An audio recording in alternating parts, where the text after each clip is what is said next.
আল্লাহ পাক বলছেন ওয়ানজির আশীরাতাকাল আকরাবিন, তোমার নিকটবর্তী যারা আছে তাদেরকে তুমি আল্লাহর ভয় দেখাও। নামাজের জন্য তাদেরকে বলো আল্লাহর ভয় তাদের অন্তঃকরণের মধ্যে সৃষ্টি করে দাও। আর এই নামাজ পড়তে হবে জামাতের সাথে। রাসূল করিম সাল্লাল্লাহু আলাইহি ওয়াসাল্লাম বলছেন, হুজুরের কাছে আল্লাহর নবীর কাছে হযরতে আবু হুরায়রা রাদিয়াল্লাহু তাআলা আনহু হাদিসটি বর্ণনা করেছেন। হুজুরের কাছে একজন অন্ধ লোক এলো। সেই অন্ধ লোক এসে বললেন, হুজুর আমি তো চোখে দেখি না, জামাতের যে গুরুত্বের কথা আপনি বললেন, আমাকে কি রুখসত দেওয়া যায় নাকি? আমি অনেক সময় সাথী সঙ্গী পাই না, আমাকে কি রুখসত দেওয়া যায় নাকি? হুজুর বললেন, হ্যাঁ তোমাকে রুখসত দেওয়া গেল। অন্ধ যখন হেঁটে যাচ্ছিলেন, নবীজি তাকে আবার ডাকলেন, ডেকে জিজ্ঞেস করলেন, অন্ধ নামাজের মসজিদের আজান কি তোমার কানে যায়? বলে আমি আজান শুনি। হুজুর বললেন, আজানের জবাব দিবা, মসজিদে এসে জামাতে নামাজ পড়বা।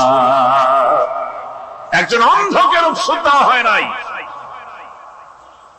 মসজিদে আজান শোনার পর ঘরে বসে যদি নামাজ আদায় করেন, নামাজের হক আদায় হবে না।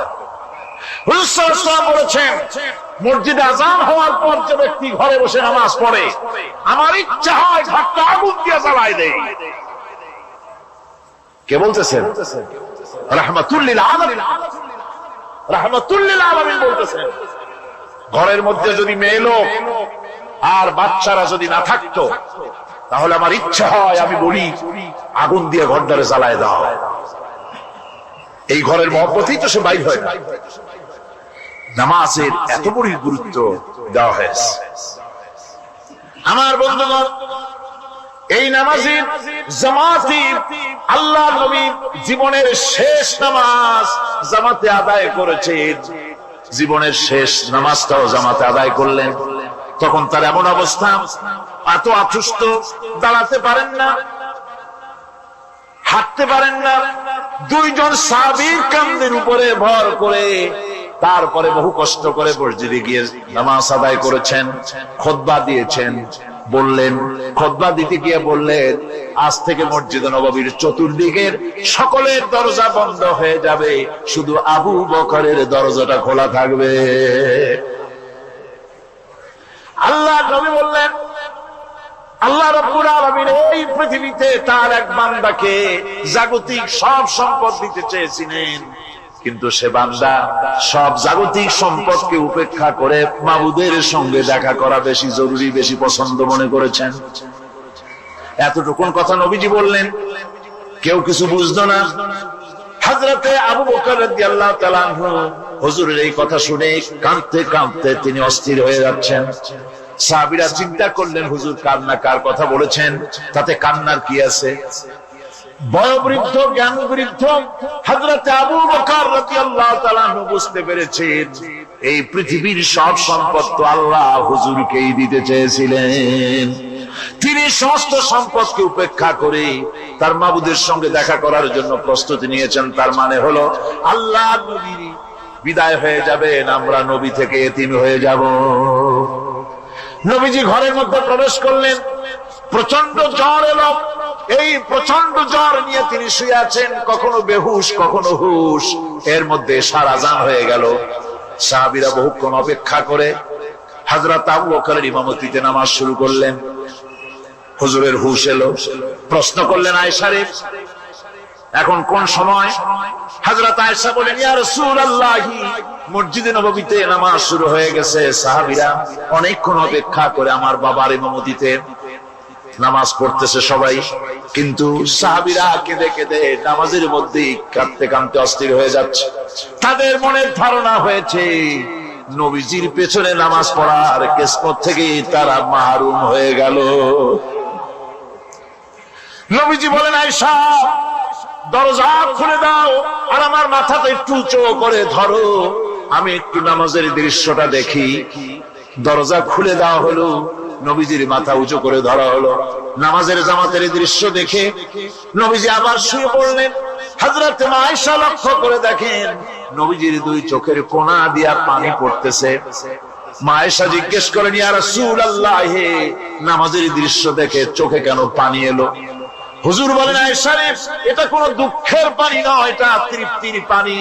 এই যে জামাত নামাজ পড়তেছে লোকেরা, এই জামাত কায়েমের জন্য তায়েফের ময়দানে অনেক রক্ত আমার ঝরেছে। উহুদের ময়দানে দান্দার মুবারক শহীদ হয়েছে, সাহাবায়ে কেরাম জীবন দিয়েছে। এই যে জামাত আমি দেখতে পেলাম, ভবিষ্যতের একটা ছবি যেন চোখে ধরা পড়লো। আমার মনে হলো কিয়ামত পর্যন্ত এই পৃথিবীতে আমার যত উম্মত আসবে তারা এইভাবে করে জামাতে নামাজ আদায় করবে। নবীজি মাথার কাছে মালাকুল মউত যখন এসে গেছেন, আমার ভাইরা, এই পৃথিবীতে যত নবীরা এসেছিলেন মৃত্যুর সময় সমস্ত নবীরা শেষ কথা যেটা বলেছেন, হাদিস, সমস্ত নবীরা উম্মতের জন্য মৃত্যুর মুহূর্তে শেষ কথা যেটা বলেছেন সেটা হলো আসসালাত, আসসালাত, নামাজ, নামাজ। আমার নবী যখন বিদায় হয়ে যান, বিদায় মুহূর্তে মেয়ের কথা বললেন না, মৃত্যুর সময় শেষ কথা বললেন আসসালাত, আসসালাত ওয়া মা মালাকাত আইমানুকুম, নামাজ, নামাজ, আমার উম্মতেরা নামাজ, আমার উম্মতেরা নামাজ ছেড়ে দিও না, নামাজ। যেই নবী উম্মতের জন্য এত কাঁদলেন, নামাজের জন্য এত কথা বলে গেলেন, আল্লাহ রাব্বুল আলামিন নামাজের জন্য এত নির্দেশ করলেন, নবীজি ইন্তেকালের সময় নামাজের কথা বলে দিলেন, সেই মুসলমান আজ নামাজ আদায় করে না, নামাজ পড়ে তো নামাজ শুদ্ধ হয় না। হযরতে হুযায়ফা রাদিয়াল্লাহু তাআলা আনহু তিনি একবার ইয়েমেন সফর করেছিলেন, এক মসজিদে নামাজ পড়লেন, একজনকে তিনি নামাজ পড়তে দেখলেন, নামাজ পড়তে দেখে তিনি অপেক্ষা করলেন, লোকটার নামাজ হয়ে যাওয়ার পর তিনি প্রশ্ন করলেন, আল্লাহর বান্দা, তুমি কতদিন এরকম নামাজ পড়তেছো? ও আল্লাহর বান্দা, তুমি যেভাবে নামাজ পড়েছো এইরকম যদি 40 বছর নামাজ পড়ে থাকো, আল্লাহর কসম করে বলি, নবীজি যে নামাজ শিখাইছেন তোমার সে নামাজ হয় নাই, রাসূলুল্লাহ নামাজ হয় নাই। নামাজ পড়লেই হবে না, রাসূলুল্লাহ বলেছেন সাল্লু কামা রাআইতুমুনি উসাল্লি, নামাজ পড়ো সেইভাবে যেভাবে আমার পড়তে দেখো। বিশ্বাস করুন ভাইরা, নামাজ যদি না হয়, হরতাল করিয়া, মিছিল করিয়া, বিক্ষোভ করিয়া, যে কোনো আন্দোলন করে ইসলামকে বিজয়ী করা যাবে না যতক্ষণ পর্যন্ত নামাজ সহি না হবে। নামাজ হচ্ছে ফাউন্ডেশন, নামাজ নাই কিচ্ছু নাই। ঠুকঠাক করে দুইটা সেজদা দিয়ে উঠে যাবেন, আপনার ইসলামী আন্দোলনের 4 পয়সার দাম নাই। নামাজ আগে, জিহাদের ময়দানেও নামাজ, যেখানে আছেন ওখানেই নামাজ পড়তে। নামাজ, নামাজ, এই নামাজ হচ্ছে মুসলমানদের সবচেয়ে বড় জিনিস। নামাজ হয় না, নামাজ যত পড়া হয় অধিকাংশ নামাজ হয় না। নামাজের ভিতরে তাদিল আর কাম, তাদিল করা ওয়াজিব। যতক্ষণ দাঁড়িয়ে থাকবেন, রুকুতে থাকবেন, যতক্ষণ দাঁড়ায় থাকবেন ততক্ষণ অন্তত এক তাসবিহ পরিমাণ তো বটেই। যদি তা না হয়, রুকুত থেকে দাঁড়ালেন, সেজদায় চলে গেলেন, ওয়াজিব তরক হলো। সেজদা দিলেন না, নামাজ ফাসিদ হয়ে গেল, নষ্ট হয়ে গেল। এটা পাগলামি না। নামাজ সহিভাবে আদায় করতে হবে। নামাজ থেকে দাঁড়াবেন, রুকুত থেকে দাঁড়ায় গেলেন, বলবেন রব্বানা লাকাল হামদ, রব্বানা লাকাল হামদ হামদান কাসীরান তাইয়িবান মুবারাকান ফীহি। একজন সাহাবী এই দোয়াটা পড়ছিলেন। নামাজ শেষ করে আল্লাহর নবী প্রশ্ন করলেন, নামাজের ভিতরে অতিরিক্ত এই কথাগুলি কে বলেছো? সাহাবী ভয় পেয়ে গেলেন। ভয় ভয় তিনি বললেন, হুজুর আমি বলেছি। হুজুর বললেন, তুমি জানো না আমি নবী, তুমি নবী না, আমি যা দেখি তুমি দেখতে পাও না। তুমি যখন এই দোয়াটা পড়তেছিলে আমি লক্ষ্য করেছিলাম আল্লাহর রহমতের ফেরেশতারা প্রতিযোগিতা করতেছিল তোমার আমল নামায় কে কত বেশি নেকি লিখবে। রুকুতে দাঁড়ায়া এটা পড়বেন, সেজদায় চলে যাবেন, 2 সেজদার মাঝখানে ততক্ষণ বসে থাকবেন যতক্ষণ একটা সেজদার ভিতরে ছিলেন। পড়বেন আল্লাহুম্মা গফিরলি ওয়ারহামনি ওয়াহদিনি ওয়াআফিনি ওয়ারযুকনি। নামাজের মধ্যে দোয়া করতেছেন, আল্লাহ আমারে ক্ষমা করে দাও। এসব দোয়া সব হুজুরের। আমাকে ক্ষমা করো, আমাকে হেদায়েত দাও, আমাকে সুস্থ করো, আমাকে রহম করো, আমাকে রিজিক দাও। সুবহানাল্লাহ। নামাজের ভিতরে দোয়া কবুলের সময়, নামাজের সিজদার ভিতরে দোয়া কবুল হয়। এইভাবে করে রাসূল করিম সাল্লাল্লাহু আলাইহি ওয়াসাল্লামের নামাজটা কেমন হাক্কানি উলামাদের কাছ থেকে জেনে নেবেন। যেহেতু হুজুর বলেছেন সাল্লু কামা রাআইতুমুনি উসাল্লি, নামাজ পড়ো সেইভাবে যেভাবে আমাকে পড়তে দেখো।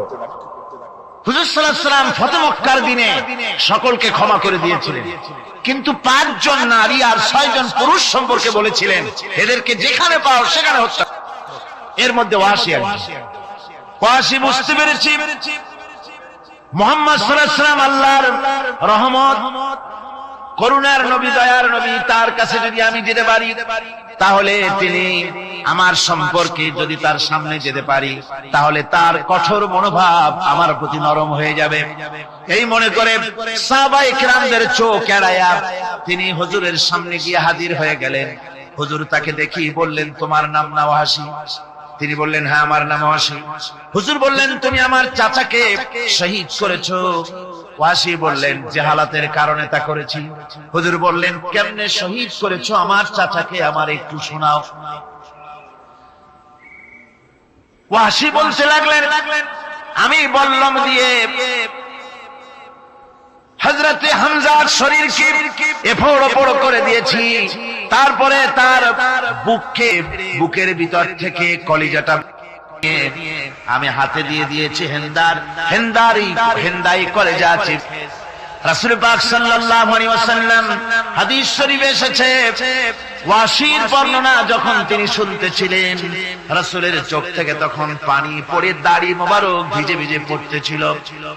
ঘটনা শোনার পর রাসূলুল্লাহ বললেন, ওয়াসি তুমি কি চাও?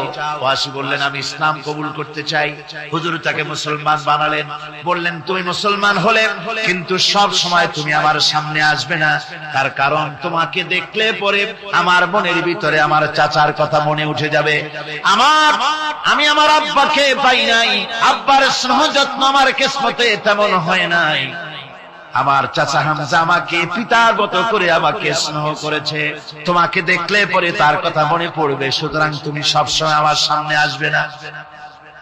ওয়াসি সেদিন শপথ নিয়েছিলেন, রব্বুল আলামিন আমি জাহালাতের কারণে যেই বল্লম দিয়ে ইসলামের একজন শ্রেষ্ঠ সন্তানকে আমি শহীদ করে ফেলেছিলাম, আমি বুঝতে পারি নাই, ওই বল্লমটা আমি হেফাজতে রেখে দিয়েছি। তুমি আমার এই দোয়া মঞ্জুর করো, আমি যেন এই বল্লম দিয়ে এই পৃথিবীর নিকৃষ্ট ইসলামের কোন দুশমনকে যেন আমি শেষ করে দিতে পারি। আল্লাহ পাক দোয়া তার মঞ্জুর করে দিলেন।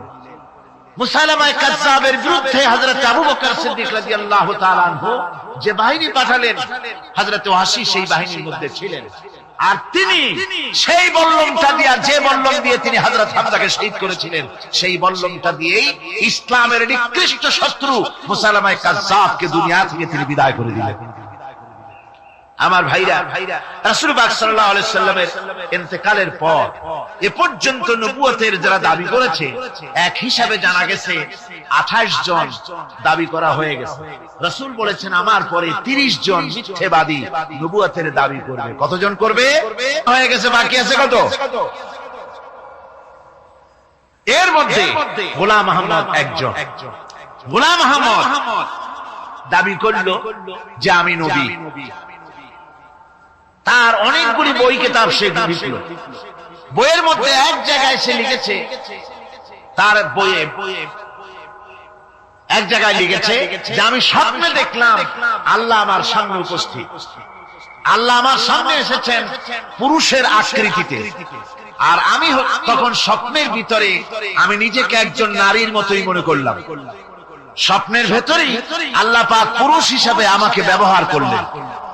আমি স্বপ্নের মধ্যেই গর্ভবতী হলাম এবং স্বপ্নের ভিতরে আমি গোলাম আহমদ মসিহে রূপান্তরিত হয়ে গেলাম। নাউযুবিল্লাহি মিন যালিক।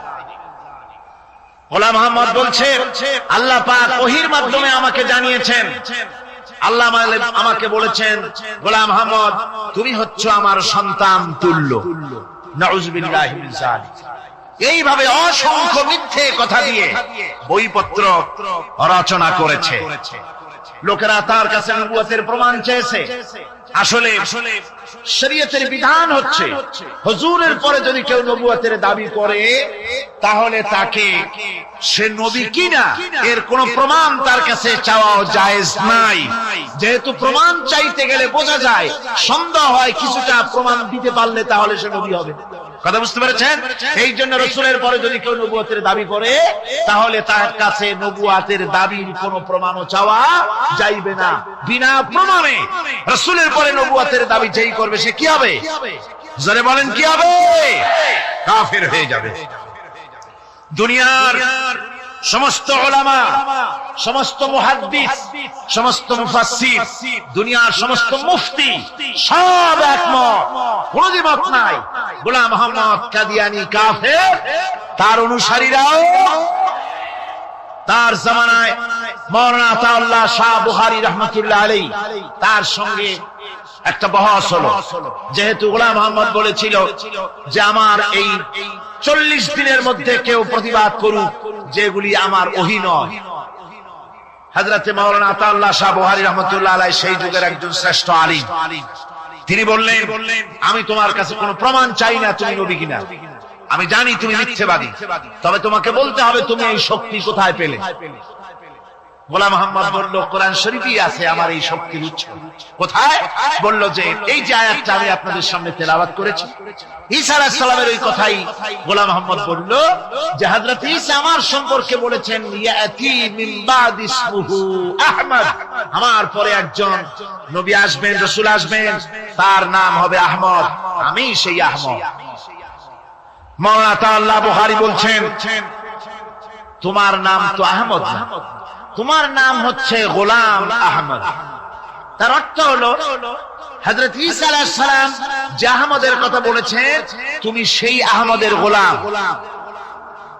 গোলাম আহমদ বললেন দেখুন আমার নামের প্রথম শব্দ গোলাম, এটা হচ্ছে আমার লকব। আমি আমার নামের লকবটা ছেড়ে দিলাম, বাদ দিয়ে দিলাম, আর ব্যবহার করব না। তাহলে তো আমি আহমদ থাকি, আপনি তো আর আপত্তি করতে পারেন না। মাওলানা বুখারী বললেন নামের প্রথম শব্দ বাদ দেওয়া যদি জায়েজ হয় তাহলে তোমার ফতোয়া দিয়ে আমার নামের প্রথম শব্দ বাদ দিয়ে দিলাম। আমার নাম আতা আল্লাহ, নামের প্রথম শব্দ আতা বাদ দিয়ে দিলাম। তো আতা যদি বাদ দেই তাহলে আল্লাহ হই, আর আল্লাহ হয়ে বলছি তোমার মতো গাধাকে নবুয়ত আমি দেই নাই। এরপর এই পৃথিবীর নিকৃষ্ট পাপী এই কাফেরের মউত হলো কোথায়? জোরে বলেন এই কাফেরের মউত হলো কোথায়? পায়খানায় ভেতরে মউত হয়েছে। কিয়ামতের দিন 50,000 বছর মানুষেরা হাসরের ময়দানে দাঁড়িয়ে থাকবে। 50,000 বছর বিচারের দিনটা লম্বা হবে 50 আলফা সানা মিম্মা তাউদ্দুন। এই পৃথিবীতে তোমাদের গণনা মতে 50,000 বছর যত বড় লম্বা, কিয়ামতের বিচারের দিনটা হবে অত বড় লম্বা। মানুষেরা হয়রান হয়ে যাবে। মানুষের মাথার চাঁদি, গুনাহগারের মাথার চাঁদি ফেটে গিয়া মগজগুলি গলে গলে পড়তে লাগবে। জিহ্বাটা ঝুলে কুকুরের মতো নাভিস্থল পর্যন্ত পড়ে যাবে। সারা ময়দানে পানি পানি বলে চিৎকার হতে লাগবে। মানুষেরা বিভীষিকাময় দৃশ্য দেখে হয়রান হয়ে যাবে, ভয়ের চোটে কলিজা গলার কাছে চলে আসবে। কোনো উপায় নাই।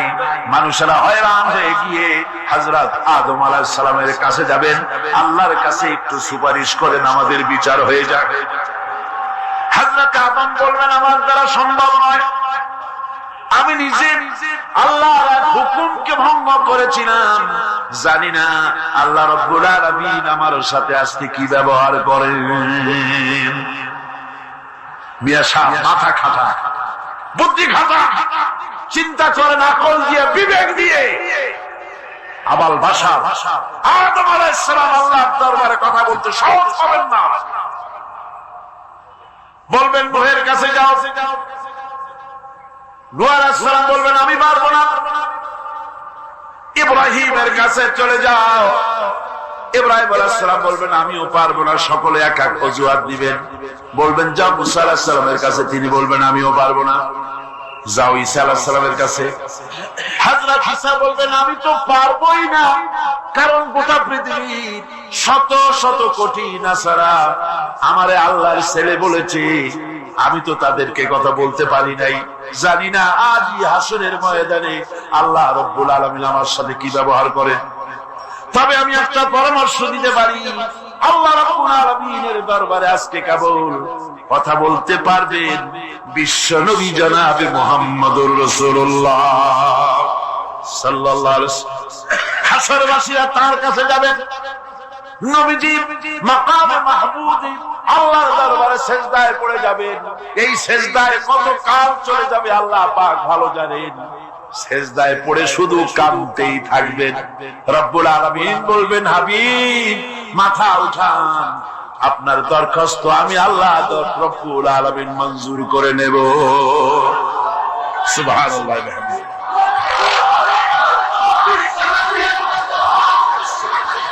আমার দেশে আল্লাহর আইন চলছে। আমাদের দেশের কল কারখানা, ক্ষেত খামার, অফিস আদালত আল্লাহর আইন অনুযায়ী চলে? চলে না।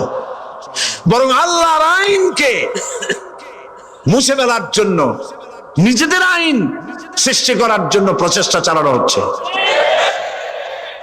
আল্লাহর আইন মানুষের জন্য সব থেকে বেশি উপযোগী, কারণ সৃষ্টি করেছেন কে? বলেন কে করেছেন? আল্লাহ। প্রত্যেকটি মেশিন আপনি যা কিনবেন, রেডিও হোক, টিভি হোক, যে কোনো যন্ত্র হোক, গাড়ি হোক, তার সাথে একটা লিটারেচার, একটা বই তার সঙ্গে দিয়ে দেওয়া হয়। ওই বইয়ের মধ্যে লেখা থাকে এটা কিভাবে চালানো হবে, অপারেট করা হবে, তার সিস্টেম লেখা থাকে। আপনার ইচ্ছা মতো চালাইলে হবে না। এই মানব গোষ্ঠীকে সৃষ্টি করেছেন। এখন আপনি যদি আপনার আইন মতো চালান, তা কি চলবে? চলবে না। আপনি আপনার আইন মতো চালাচ্ছেন, ভালোভাবে চলতেছে? চলতেছে না। স্বরাষ্ট্রমন্ত্রী বলতেছেন সন্ত্রাসীদেরকে মাটির তলা থেকে খুঁজে বের করা হবে, কিন্তু নাকের উপর দিয়ে ব্রিফকেস চুরি হয়ে যায়, উনি তা ধরতে পারেন না। এই হলো আইন।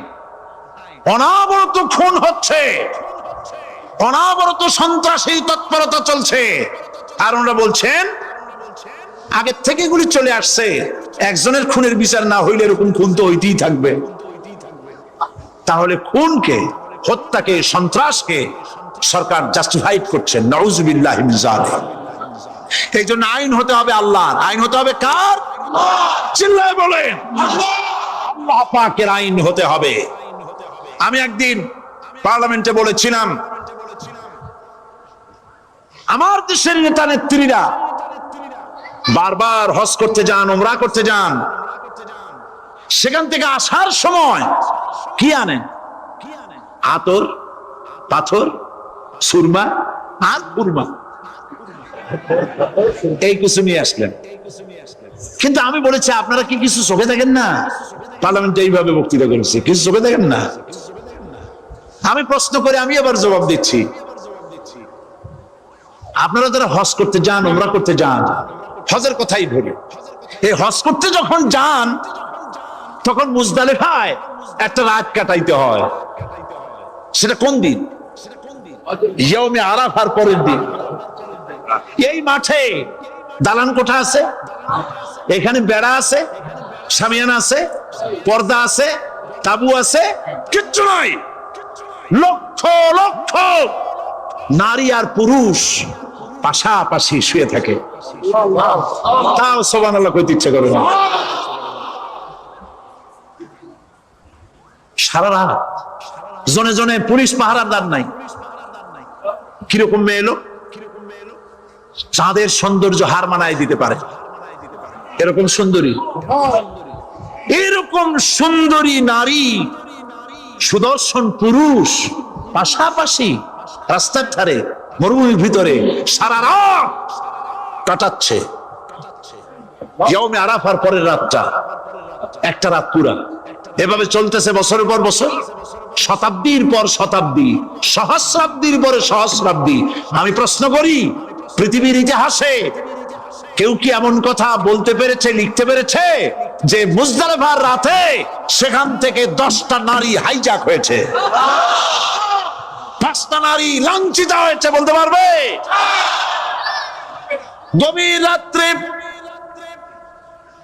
পুরুষ সঙ্গী ছাড়া সুন্দরী রমণী, যুবতী রমণী একাকিনী নিজের ঘর ছেড়ে আল্লাহর ঘরে তাওয়াফ করতে আসে।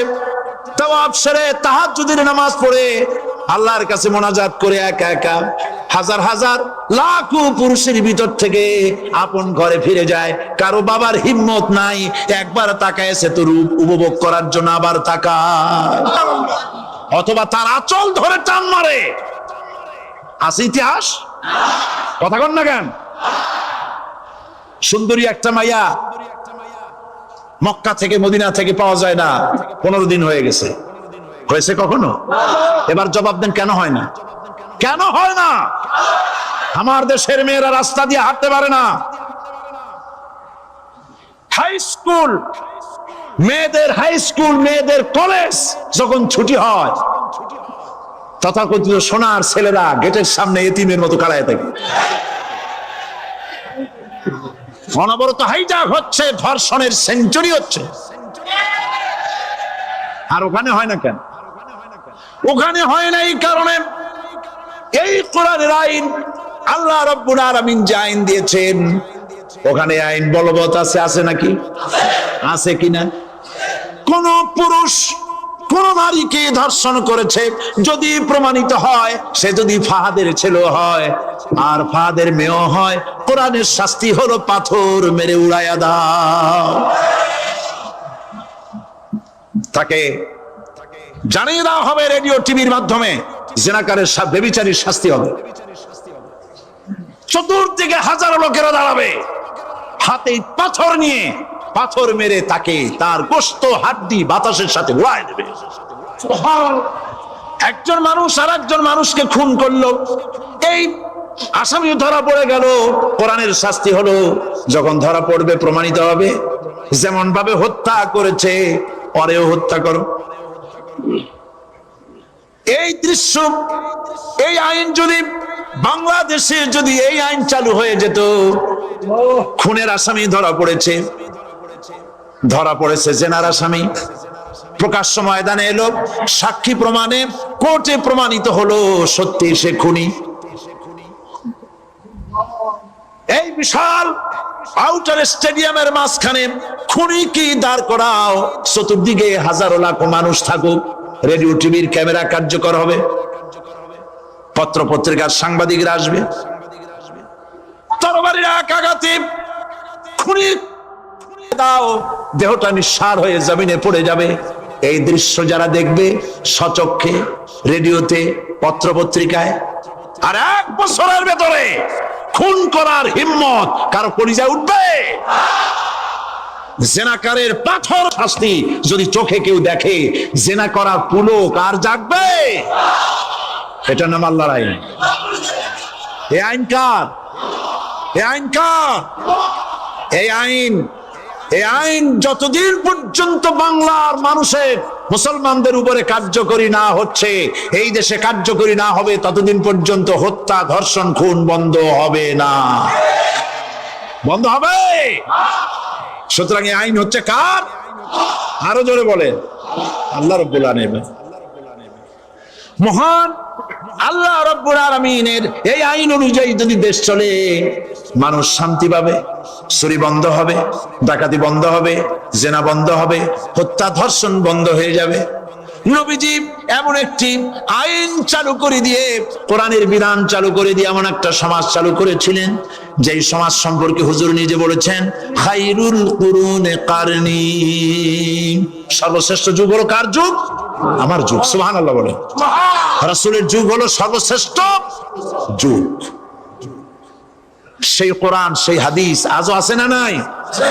বলেন জোরে, আজও আছে না নাই? সেই কোরআন এবং সুন্নাহ দিয়ে দেশ শাসন হোক, এটা কি আমরা চাই? কারা কারা চাই? দু হাত উঁচু করে দেখা। ইমানের জোশ আসতে হবে, ইমানদার হতে হবে, আর নাফরমানিকে ছেড়ে দিতে হবে। ওই দিনটা এমন মারাত্মক দিন, فكيف تتقون إن كفرتم يوما يجعل الولدان شيبا। সেদিন ভয়ে চিন্তায় যুবক ছেলে বৃদ্ধে পরিণত হয়ে যাবে, কিশোরগুলি তরুণগুলি বৃদ্ধে পরিণত হয়ে যাবে। আমার বন্ধুগণ, মানুষ সেদিন দিক বিদিক হয়ে দৌড়াতে থাকবে, পালাবো কোথায়? আল্লাহ কোরআন শরীফে সব কথা বলে দিয়েছেন। ইয়াকুলুল ইনসানু আইনাল মাফার, কোথায় ভাগবো, পালাবো কোথায়? অস্থির হয়ে মানুষ দৌড়াতে থাকবে, পালাবো কোথায়, যাব কোথায়? আল্লাহ বলেন কাল্লা লা ওয়াজারা ইলা রাব্বিকা ইয়াউমাইদিনিল মুস্তাকার, ভাগবার কোনো রাস্তা নাই, পালাবার কোনো পথ নাই, একমাত্র তোমার রব ছাড়া, আল্লাহর দরবার ছাড়া পালানোর কোনো রাস্তা আজার নাই। রব্বুল আলামিন কোরআনে কারীমের মধ্যে বলেছেন আল্লাযী খালাকাল মাউতা ওয়াল হায়াতা লিয়াবলুয়াকুম আইয়ুকুম আহসানু আমালা। আমি পরীক্ষার জন্য এই জীবন দিয়েছি, তোমাদেরকে পরীক্ষা হবে। এই পরীক্ষা জীবন আর মৃত্যু দুটি জিনিস দিয়েছি পরীক্ষা করার জন্য। এই পরীক্ষার জন্য তোমরা পাস করতে পারো। পরীক্ষা আসছে, এখন প্রশ্নপত্র সব পাস করে দেওয়া হয়েছে। প্রশ্নগুলি সঠিকভাবে আদায় করুন, প্রশ্নগুলি পড়ুন এবং জীবনটাকে সেইভাবে গড়ুন। নামাজটা সহি করে আদায় করুন। বহু মুসলমান আছে নামাজই পড়ে না, নামাজ পড়তে জানেও না। নবী করিম সাল্লাল্লাহু আলাইহি ওয়াসাল্লাম বলেছেন সাল্লু কামা রাআইতুমুনি উসাল্লি, নামাজ পড়ো সেইভাবে যেভাবে আমাকে তোমরা পড়তে দেখো। সুবহানাল্লাহ। আর রাসূলুল্লাহ কেমনে নামাজ পড়তেন? এটা বর্তমান বিশ্বের শ্রেষ্ঠ হাদিস বিশারদ আল্লামা নাসিরউদ্দিন আলবানী তিনি ইন্তেকাল করেছেন। আল্লাহ পাক তাকে জান্নাতুল ফেরদাউসের মেহমান বানায় নি, বলেন আমিন।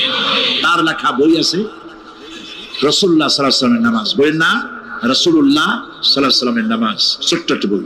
এই বইটা আপনারা কিনবেন।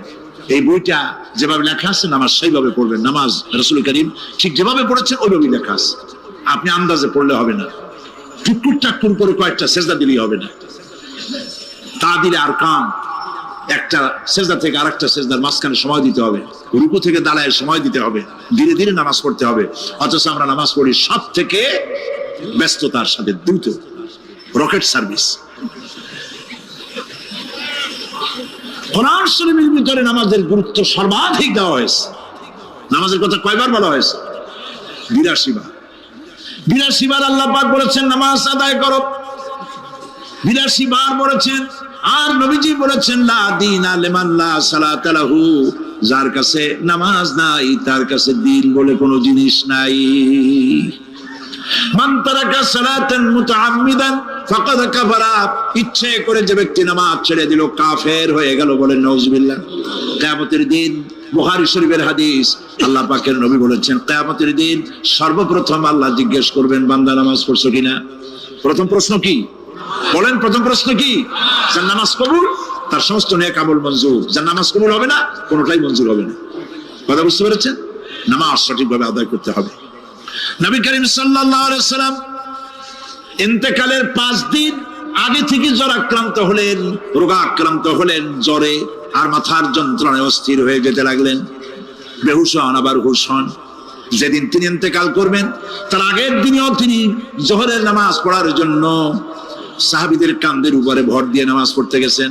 পা উঁচু করে নিতে পারেন নাই, পা টেনে টেনে নিয়েছেন।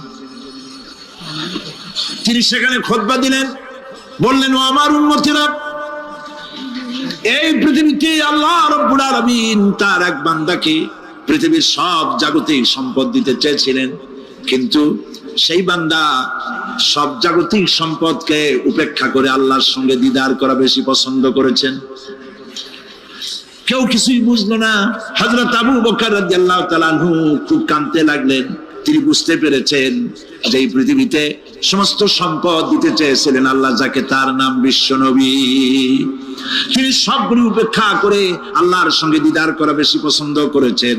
আমরা অতি তাড়াতাড়ি নবীজি থেকে নবীর এতিম হয়ে যাব। পরের দিন ঈশার নামাজের রক্ত হলো, আজান হয়ে গেল, মসজিদে মুসল্লিরা ভরে গেছে, সাহাবায়ে কেরাম সব এসে গেছেন। হুজুরের জন্য বহুক্ষণ অপেক্ষা করার পর হযরতে আবু বকর রাদিয়াল্লাহু তাআলা আনহু তিনি ইমামতির জায়গায় দাঁড়ায় গেছেন। নবীজি বেহুশ অবস্থায় ছিলেন ঘরের মধ্যে। হুশ আসার পর তিনি হযরত আয়েশাকে বললেন, আয়েশা, মসজিদে নববীতে এখন কি হতেছে? তিনি বললেন, নামাজ হচ্ছে। লোকেরা আপনার অপেক্ষা করেছে, কিন্তু আপনাকে না পাইয়া দীর্ঘক্ষণ অপেক্ষা করার পর আপনাকে না পেয়ে আমার বাবার ইমামতিতে তারা নামাজ পড়তেছে, কিন্তু মুসল্লিদের মধ্যে কান্নার রোল পড়ে গিয়েছে। তাদের ধারণা হয়েছে নবীজির জায়নামাজে যখন হযরত আবু বকর দাঁড়ায় গেছে, নবীজির পিছনে নামাজ পড়া আর আমাদের কিসমতে হবে না। নবীজি বলছেন, আয়েশা রে, মসজিদে নববীর দিকের দরজাটা খুলে দাও, আমি নামাজের দৃশ্য দেখতে চাই। দরজা খুলে দেওয়া হলো। নবীজি কোন রকম মাথা উঁচু করে মসজিদে নববীতে নামাজের দৃশ্য নিজে অবলোকন করে আবার শুয়ে পড়লেন। হযরত আয়েশা লক্ষ্য করে দেখেন নবীজির চোখের পানি দিয়ে কোনা দিয়া পানি বেয়ে বেয়ে পড়ছে। হযরত আয়েশা প্রশ্ন করলেন, ইয়া রাসূলুল্লাহ, নামাজের দৃশ্য দেখি কাঁদছেন কেন? হুজুর বলেন, আয়েশা রে, এটা কোনো দুঃখের পানি নয়, আমি কাঁদতেছি এই জন্যে, এই নামাজের জামাত কায়েমের জন্য তাইফের ময়দানে অনেক রক্ত ঝরেছে, আবার উহুদের ময়দানে দান দান শহীদ হয়েছে, সাহাবায়ে কেরাম জীবন দিয়েছে। আজ আমি দেখতে পেলাম আমার উম্মতেরা জামাতে নামাজ পড়ছে। আমার ধারণা হলো ভবিষ্যতে কিয়ামত পর্যন্ত আমার উম্মতেরা এইভাবে জামাত বন্দী হয়ে নামাজ আদায় করবে। নবীজি আবার বেহুশ হয়ে পড়লেন। মসজিদে নববী থেকে আজ আর কেউ বাড়ি যায় না, সবাই কান্দে। আজ রাত বোধহয় নবীজি কাটাবেন না। মেয়েরা কাঁদতেছে, সাহাবায়ে কেরাম কাঁদতেছেন, আজওয়াজে মুতাহারাত তারা কাঁদতেছেন। নবীজির আবার হুঁশ হলো, তাকায় দেখেন ঘরের মধ্যে কান্নাকাটি, মসজিদে নববীতে কান্নাকাটি। সব থেকে বেশি কাঁদতেছেন মা ফাতেমা। নবীজি হযরত ফাতেমার কান্না দেখে ইশারা করলেন, কাছে আয়। হযরত ফাতেমা রাসূলের কাছে গেলেন। নবীজি কানে কানে কি যেন বললেন, কান্নাটা বন্ধ হয়ে গেল। হযরত আয়েশা জিজ্ঞেস করলেন, মা, তোমার আব্বা তোমার কানে কি বললো আর কান্না বন্ধ হয়ে গেল? হযরত ফাতেমা বলে, আম্মাজি, আমার আব্বা আমাকে বললেন, মা ফাতিমা, তোমার কান্না আমার বরদাস্ত হয় না, কেঁদো না, আমি মৃত্যুর পরে সকলের আগে তোমার সাথে আমার দেখা হয়ে যাবে। হযরত ফাতেমা বলছেন, আম্মাজি, আমি বুঝতে পেরেছি আমার আব্বার এই কথার অর্থ কি। নবীজির ইন্তেকালের পরে আত্মীয় স্বজনের মধ্যে সবার আগে আমার মৃত্যু হবে, আর আমার পিতার সাথে আমি মিলিত হতে পারবো। আর আজ যখন শেষ হয়ে এলো, নবীজির হুঁশ হয়েছে, তাকায় দেখেন হযরত জিবরাইল দাঁড়ানো। হযরত জিবরাইল নবীজির চেহারা মোবারকের দিকে তাকায় বলেন, আসসালামু আলাইকা ইয়া রাসূলুল্লাহ, আল্লাহ আপনাকে সালাম বলেছেন। আর আল্লাহ পাক জানতে চেয়েছেন আপনার মুখে আপনি কেমন আছেন। আল্লাহ জানেন আপনার অবস্থা কি, তারপরেও আপনার মুখে শুনতে চেয়েছেন আপনি কেমন আছেন। নবীজি বলছেন, জিবরাইল, বড় কষ্টে আছি, বড়ই যন্ত্রণা, বড়ই কষ্ট। হযরত জিবরাইল বলছেন, ইয়া রাসূলুল্লাহ, আজকে এক নতুন ফেরেশতা আমি সাথে করে নিয়ে এসেছি। এই ফেরেশতা পৃথিবীর কোন নবী অথবা কোন মানুষের কাছে যাওয়ার জন্য অনুমতি চায় না। আজ আপনার কাছে অনুমতি ভিক্ষা চায় কাছে আসার জন্য। ওই ফেরেশতার নাম হচ্ছে মালাকুল মউত। হযরত মালাকুল মউত বলেন, ইয়া রাসূলুল্লাহ, এই পৃথিবীতে আদম আলাইহিস সালাম থেকে নিয়ে পর্যন্ত কোন মানুষের জান কবজের জন্য আমার অনুমতি চাওয়া লাগে নাই, আর কোনোদিন লাগবে না। আজ আমি আসার সময় আল্লাহ বলেছেন আপনার জান কবজের জন্য আমি যেন আপনার কাছে অনুমতি ভিক্ষা চাই। নবীজি বলছেন, আমি যদি অনুমতি না দেই তো কি হবে? হযরত মালাকুল মউত বলছেন, ইয়া রাসূলুল্লাহ, অনুমতি যদি না দেন আমি ফেরত চলে যাব, আমাকে সেভাবেই বলা হয়েছে। হযরত জিবরাইল বলেন, ইয়া রাসূলুল্লাহ, আল্লাহ রাব্বুল আলামিন আপনার দিদারের ইন্তজার করতেছে। নবীজি বলছেন, মালাকুল মউত, তুমি জান কবজের কাজ শুরু করো। মালাকুল মউত যখন কাছে এসেছে, রাসূল জিজ্ঞেস করলেন, আয়েশা, ঘরে যে কয়েক টুকরা স্বর্ণ ছিল সেগুলোর কি অবস্থা? ছোট ছোট 6 টুকরা স্বর্ণ ছিল। হযরত আয়েশা বলছেন, হুজুর আমি এগুলো রেখে দিছি। হুজুর বলছেন, না রাখতে পারবে না, আমার ইন্তেকালের আগে খয়রাত করে দাও। মুহাম্মদ সাল্লাল্লাহু আলাইহি ওয়াসাল্লাম আল্লাহর কাছে অবস্থায় উঠবে না যে তার ঘরের ভিতরে সোনা ছিল, দিয়ে দাও, খয়রাত করে দিয়ে দাও। হযরত মালাকুল মউত রাসূলের জান কবজ শুরু করে দিলেন। রাসূলুল্লাহ জীবনের শেষ কথা বললেন, আসসালাত আসসালাত ওয়া মা মালাকাত আইমানুকুম। আমার উম্মতেরা বিদায় লগ্নে বলে গেলাম, নামাজ নামাজ নামাজ ছেড়ে দিও না।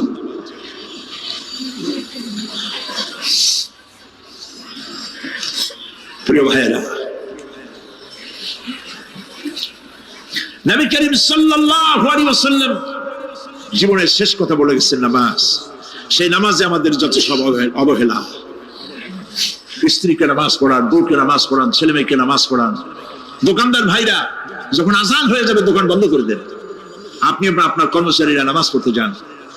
যতটুকু সময় নামাজ পড়তে গেছে এই সময় বিক্রি করলে যা লাভ হইতো এরপরে বিক্রি করলে আল্লাহ 10 গুণ বেশি বরকত দিতে পারেন। পারেন কিনা? পারেন কিনা? আল্লাহর বিশ্বাস করেন, আল্লাহ আপনার বরকত দিবে। আপনার কর্মচারী, দোকানদারে, বাড়ি ঘরে স্ত্রী পুত্র পরিজন যারা আছে সবাইকে নামাজি বানান। নামাজি বানাবার জন্য চেষ্টা করেন। নামাজ রোজা ইত্যাদি করুন। মিথ্যা বলবেন না, ওজনে কম দিবেন না, খাদ্যে ভেজাল দেবেন না, ঘুষ খাবেন না, ঘুষ দিবেন না, মানুষের উপর অত্যাচার করবেন না, কাউকে কষ্ট দিবেন না, মানুষ যেন আপনার ব্যবহারে কষ্ট না পায়। আল্লাহ পাক বলেছেন, ওয়াকুলু লিন-নাসি হুসনা, মানুষের সাথে সুন্দর সুন্দর কথা কও। নবী করিম সাল্লাল্লাহু আলাইহি ওয়াসাল্লাম বলেছেন, মানুষের সাথে যদি হাসি মুখে কথা বলো একটা সদকা দেওয়ার সমান সওয়াব হয়ে যাবে। মানুষকে ভালোবাসো, গরিবদের ভালোবাসো, তাদের অর্থ করি দাও, পয়সা করি দাও, তোমার যা আছে দিতে থাকো। কুয়ার পানি যত উঠাবেন তত কুয়ার পানি ভালো থাকবে, আর পানি উঠাবেন না কুয়ার পানি পচে যাবে। এই জন্য আল্লাহর রাস্তায় পয়সা যত ইনকাম হচ্ছে খরচ করতে থাকেন, আল্লাহ পাক দিতে থাকবেন। আল্লাহ পাক বলেছেন যে সাদকার মালকে আল্লাহ বৃদ্ধি করে দেন, আর দান সদকা যারা করে না, যাকাত দেয় না, তাদের মালকে আল্লাহ ধ্বংস করে দেন, হালাক করে দেন। এগুলোর দাম নাই, অশান্তি বাড়বে, বউ কথা শুনবে না, সন্তানাদি কথা শুনবে না, মামলা মোকদ্দমা, অশান্তি আর অশান্তি। আর আল্লাহর পথে থাকুন, আল্লাহ শান্তি বাড়ায় দেবেন। আমরা বলি আমিন। প্রিয় ভাই সব, আমি কিছু আলোচনা আজকে আল্লাহ পাক যা করাইছেন এগুলি যেন আল্লাহ আমারে আমল করার তৌফিক দেন। আমি মাঝে মধ্যে ভয় পাই, একদিন তো এই খবর নিশ্চয়ই হবে যে সাইদি বিদায় হয়ে গেছে। সেদিন খালি হাতে যেন আল্লাহর কাছে না যাই, আমি যেন আসামি না হই যে আমি যা বলছি মানুষকে 40 বছর একটানা যা বললাম আমি নিজে আমল করতে পারি নাই। এরকম ভিক্ষুক যেন আমি না হই, আমি যা মানুষকে বলেছি আমি যেন তা আমল করতে পারি। আমি আপনাদের কাছে দোয়া চাই। আমরা কেউ বাঁচবো না, এই যে দেখা হলো আবার দেখা নাও হইতে পারে। সেই জন্য আমরা আমাদের জীবনকে যেন তৈরি করি। আপনারা কোরআন শরীফ পড়ুন, দিন শিখুন, ঈমান শিখুন, ভালো থাকুন, ভালো হয়ে চলুন। আল্লাহ রাব্বুল আলামিন পরীক্ষার জন্য আমাদেরকে এই ময়দানে ছেড়ে দিয়েছেন। প্রশ্ন কি হবে আল্লাহ সব বলে দিয়েছেন। প্রশ্ন কি হবে? তোমার যৌবন, এ ব্যাপারে প্রশ্ন করা হবে। কোন পথে ইনকাম করেছো প্রশ্ন করা হবে। কোন পথে খরচ করেছো প্রশ্ন করা হবে। দ্বীনের ইলম যতটুকু হাসিল করেছিলে তার কতটুকু নিজে পালন করেছো, আর দ্বীনের দাওয়াত কতটুকু মানুষের কাছে পৌঁছায়ছো, প্রত্যেকটি ব্যাপারে কিয়ামতে আল্লাহর কাছে জবাব দিতে হবে। এই জন্য কবি বলছেন, আমল সে जिंदगी बनती है ये जन्नत भी व जहन्नम भी, ये खाके अपनी फितरत है ना नारी ना नूरी। মানুষের জীবন আমল দিয়ে গঠন হয়, আমল দিয়ে জীবন গড়ে। নইলে এই মাটির তৈরি দেহ জান্নাত আর জাহান্নামের কিছু দিয়ে তৈরি হয় নাই। আপনি ইচ্ছে করলে দেহটাকে জাহান্নামের জন্য উপযোগী করতে পারেন, ইচ্ছে করলে এই দেহটাকে জান্নাতের জন্য উপযোগী করতে পারেন। এটি আপনার ইখতিয়ারে আল্লাহ দিয়েছে। হযরতে হাজরা প্রশ্ন করলেন, ইব্রাহিম পানি নাই, খাবার নাই, মানুষ নাই, ঘর নাই, বাড়ি নাই, মরুভূমির ভিতরে আমাকে আর আমার বাচ্চারে ফেলে রেখে যাচ্ছ কেন? কোনো জবাব নাই। 2 বার 3 বার প্রশ্ন করলেন। এরপরে তিনি আবার প্রশ্ন করলেন, বললেন, ইব্রাহিম এটা কি আল্লাহর হুকুম নাকি? হযরত ইব্রাহিম আলাইহিস সালাম নিজের কলিজার টুকরা সন্তান আর বিবিকে রেখে যেতেছেন ভারাক্রান্ত মন নিয়ে। তিনি আকাশের দিকে আঙ্গুল উঁচু করে দেখালেন। হযরত হাজেরা বুঝলেন তিনি তো আল্লাহর পয়গম্বর, আমার কোন অপরাধ এভাবে ফেলে যাওয়ার কথা নয়। তিনি বুঝলেন এটা আল্লাহর হুকুম। হযরতে হাজেরা বললেন, ইব্রাহিম রে, নিশ্চিন্ত মনে বাড়ি ফিরে যাও, আমার মনে কোনো চিন্তা নাই, কোনো পেরেশানি আর এখন নাই। আল্লাহর হুকুমে যদি আমাকে মরুভূমির ভিতরে ফেলে যেয়ে থাকো, তাহলে আমি ওই আল্লাহর প্রতি এতটা ভরসা রাখি যে এই মরুভূমির ভিতরে জল পানি শূন্য, খাদ্য শূন্য জায়গায় আমি আমার বাচ্চাকে আল্লাহ রব্বুল আলামিন না খাওয়াইয়া মারবেন না। দ্বিতীয় পরীক্ষায় পাশ করল। 3 নম্বরে পরীক্ষা হলো, সন্তান বড় হয়ে গেছে, বুদ্ধি হয়েছে, দৌড়াতে পারে। আল্লাহ রাব্বুল আলামিন হুকুম করলেন ছেলেকে জবাহ করো। কত বড় আগুনের পরীক্ষা! কোরআন শরীফ বলছে হযরত ইব্রাহিম আলাইহিস সালাম নিজের ছেলেকে ডেকে নিয়ে বললেন, ইয়া বুনাইয়া ইন্নী আরা ফিল মানামি আন্নী আযবাহুক ফানজুর মাযা তারা। হে আমার কলিজার টুকরা সন্তান, আমি স্বপ্নে দেখেছি যেন আমি তোমাকে জবাহ করতেছি, তোমার রায় কি, তোমার মত কি, আমারে শোনাও। ছেলে পয়গম্বর, ছেলে তার জবাবে বললেন, ইয়া আবাতি ফাআল মা তু'মার সাতাজিদুনি ইনশাআল্লাহু মিনাস সাবিরিন। হে আমার আব্বাজান, আপনি যে ব্যাপারে স্বপ্নের ভিতরে আদিষ্ট হয়েছেন আপনি তা কার্যকরী করুন। আমাকে এতটুকু অধৈর্যের মধ্যে পাবেন না, আমাকে ধৈর্যশীলদের মধ্যে পাবেন। আমারে আপনি আল্লাহর হুকুম পালন করেন। আল্লাহ পাক শোনাচ্ছেন, ফালাম্মা আসলামা ওয়া তাল্লাহু লিল জাবিন। পিতা পুত্র দুজনই রাজি হয়ে গেল। পিতা তার ছেলেকে কাঁধ করে গলার উপরে ছুরি ধরেছেন। আল্লাহ রাব্বুল আলামিন ইসমাইল জবাহ হোক এটা আল্লাহ চান নাই, আল্লাহ চেয়েছেন পরীক্ষা করতে। পরীক্ষায় ইব্রাহিম পাস হয়ে গেলেন। আল্লাহ পাক বলছেন, ওয়ানাদাইনাহু আইয়া ইব্রাহিম ক্বাদ সাদ্দাকতার রুইয়া ইন্না কাযালিকা নাজজিল মুহসিনিন। আমি ইব্রাহিমকে ডেকে বললাম, ইব্রাহিম তুমি তোমার স্বপ্নকে বাস্তবে রূপ দিয়েছো, আর এভাবেই করি আমি মুহসিনদেরকে পুরস্কৃত করে থাকি। আল্লাহ পাক খুশি হলেন। আল্লাহ পাক বললেন, ইন্না হাযা লাবালাউল মুবিন। নিঃসন্দেহে এটি একটি বিরাট পরীক্ষা ছিল, ঠিক কি না গণ? আল্লাহ নিজে বলছেন এটা একটি বিরাট পরীক্ষা, আযীম ইমতিহান। সে ইমতিহানে তিনি পাশ করলেন। পরীক্ষায় উত্তীর্ণ হওয়ার জন্য রব্বুল আলামিন পুরস্কার দিয়া দিলেন। আল্লাহ পাক বললেন, সালামুন আলা ইব্রাহিম। পড়েন সবাই, সালামুন আলা ইব্রাহিম। ইব্রাহিমের প্রতি আল্লাহ পাক বললেন, ইব্রাহিমের প্রতি সালাম রইল। সুবহানাল্লাহি ওয়া বিহামদিহি। হযরত ঈসা আলাইহিস সালামকে খ্রিস্টানেরা তারা বলেছে, ওয়াকালাতিন নাসারাল মাসীহ ইবনুল্লাহ। মসিহ হচ্ছে কার ছেলে? নাউযুবিল্লাহ। বলেন সবাই নাউযুবিল্লাহ। তাকে যখন আল্লাহর ছেলে বলা হলো, আল্লাহর পুত্র বলা হলো, রব্বুল আলামিন তার জবাবে বললেন, ইন হুয়া ইল্লা আবদুন আনআমনা আলাইহি। তিনি তো একজন বান্দা, তিনি আমার বান্দা ছাড়া আর কিছুই নন। আমি তার প্রতি অনুগ্রহ করেছি। বান্দা, আমার বান্দা। আল্লাহ পাকের বান্দা হওয়ার ব্যাপারে কোন মানুষের লজ্জা থাকার কথা নয়। এমনকি আল্লাহ পাক ঈসা আলাইহিস সালাম সম্পর্কে বলছেন, লা ইয়াস্তানকিফাল মাসীহু আইয়াকুনা আবদান লিল্লাহি ওয়ালাল মালাইকাতুল মুকাররাবুন। মসিহ আল্লাহর বান্দা, তাতে কখনো বিন্দুমাত্র লজ্জা তিনি পোষণ করেন নাই যে আমি আল্লাহর বান্দা, আল্লাহর গোলাম। এটা একটা কথা হইল? এরকম লজ্জা তিনি পোষণ করেনি। এমনকি তার নিকটবর্তী ফেরেশতা যারা, তারাও আল্লাহর বান্দা গোলাম হওয়ার জন্য তাদের ভিতরে কোনো লজ্জা নাই। যারা নাকি আল্লাহর গোলাম, এই ব্যাপারে যাদের মধ্যে লজ্জার সৃষ্টি হয়, আল্লাহর গোলাম এটা কেমন কথা, বান্দা হওয়াটা কেমন কথা, যারা গোলামীকে অস্বীকার করে তাদের সম্পর্কে আল্লাহ পাক বলছেন, ওয়া মাইয়াস্তানকিফ আন ইবাদাতিহি ওয়া ইস্তাকবির ফাসায়াহশুরুহুম ইলাইহি জামিআ। কেউ যদি আল্লাহর বন্দেগী করার ব্যাপারে লজ্জা পোষণ করে, যদি লজ্জার কারণ মনে করে, অহংকার করে, গৌরব করে, তাহলে তারা পালাবে কোথায়, যাবে কোথায়? আমি কিয়ামতের দিন সবগুলিকে এক জায়গায় করে ফেলবো। সুতরাং আল্লাহ পাকের গোলামিতে আল্লাহ যে বান্দা বলে যখন ডাকেন, লজ্জার কোনো কারণ নাই। অহংকার যে করবে সে নিজেকে ধ্বংস করবে। আল্লাহ পাক সব নবীদেরকে নিজের বান্দা বলেছেন। নবীরা কি আল্লাহ পাকের বান্দা। হযরত ইউসুফ আলাইহিস সালাম সম্পর্কে আল্লাহ পাক বলছেন, কাযালিকা লিনাসরিফা আনহু আস-সুআ ওয়াল ফাহশা ইন্নাহু মিন ইবাদিনাল মুখলাসিন।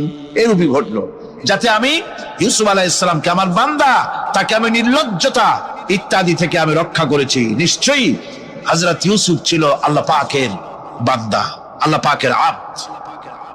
রাসূল করিম সাল্লাল্লাহু আলাইহি ওয়াসাল্লাম তিনি হচ্ছেন সর্বশ্রেষ্ঠ আল্লাহর পয়গম্বর। তার থেকে শ্রেষ্ঠ নবী আর কি কেউ আছে? জোরে বলেন, আছে? তার থেকে মাহবুব, তার থেকে শ্রেষ্ঠ আল্লাহর কাছে আর কেউ নেই।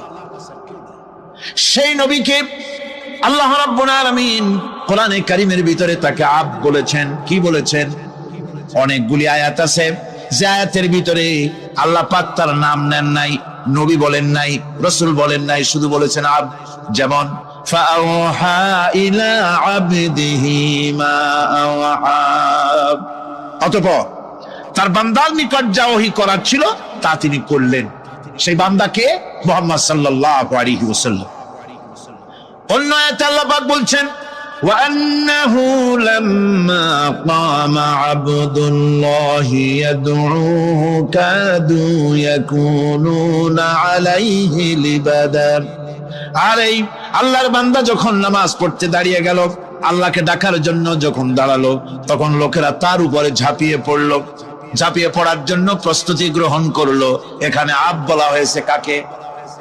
মুহাম্মদ সাল্লাল্লাহু আলাইহি সাল্লামকে। এভাবে করে অন্য এক আয়াতে আল্লাহ পাক তার হাবিবকে আব বলছেন, বান্দা বলতেছেন, ইন কুনতুম ফি রাইবিম মিম্মা নাযালনা আলা আবদিনা। আমার বান্দার উপরে যে কিতাব নাজিল করেছি তাতে যদি তোমাদের কোনো সন্দেহ হয়, এই যে আমার বান্দার উপরে, ওই বান্দাকে বলেন সবাই, মুহাম্মদ রাসূলুল্লাহ সাল্লাল্লাহু আলাইহি ওয়াসাল্লাম। অন্য আয়াতে বলা হচ্ছে, تبارك الذي نزل الفرقان على عبده ليكون للعالمين نذيرا। অতীব বরকতপূর্ণ সেই মহান সত্তা যিনি তার বান্দার উপরে ফুরকান নাজিল করেছেন। কে সেই বান্দা? মুহাম্মদ সাল্লাল্লাহু আলাইহি ওয়াসাল্লাম।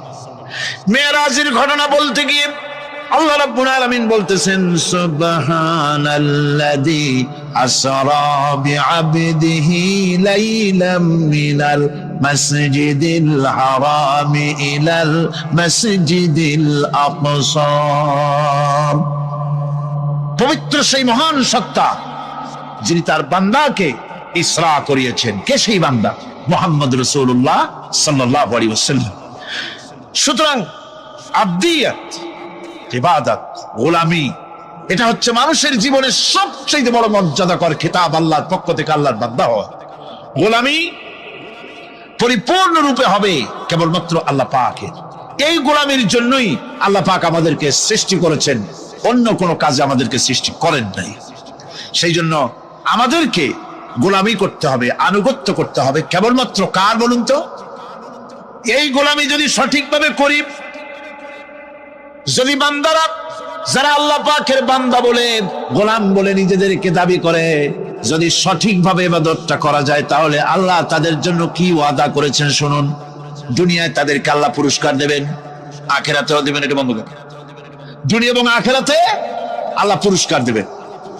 সে পুরস্কারটা কি? দুনিয়ার পুরস্কারটা আগে শোনেন। আল্লাহ পাক বলেন যারা আমার ইবাদত করবে তাদের ব্যাপারে আমার ওয়াদা শোনো। ওয়াদাল্লাহুল্লাযীনা আমানু ওয়া আমিলুস-সালিহাতি লায়াস্তাখলিফান্নাহুম ফিল আরদি কামাস্তাখলাফাল্লাযীনা মিন ক্বাবলিহিম। তোমাদের মধ্যে যারা ঈমান এনেছে এবং সৎ কাজ করেছে, আল্লাহ রাব্বুল আলামিন তাদের ব্যাপারে আল্লাহর ওয়াদা হচ্ছে, আল্লাহর প্রতিজ্ঞা হচ্ছে, আল্লাহ ওয়াদা করতেছেন তাদেরকে জমিনের উপরে প্রতিষ্ঠিত করবেন। যেমন করে তোমাদের পূর্বপুরুষদেরকে প্রতিষ্ঠিত করা হয়েছিল ওইভাবে তোমাদেরকে প্রতিষ্ঠিত করা হবে। সুবহানাল্লাহ। প্রতিষ্ঠিত করা হবে মানে রাষ্ট্র ক্ষমতা দেওয়া হবে। কি দেওয়া হবে? যদি গোলাম হও, যদি কি হও? গোলাম।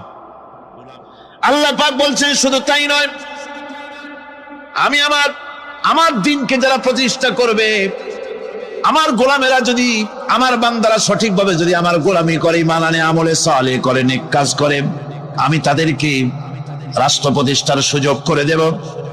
আর তাদের জন্য ভীতির পরিবর্তে, সন্ত্রাসের পরিবর্তে শান্তি কায়েম করে দেব। সুবহানাল্লাহ।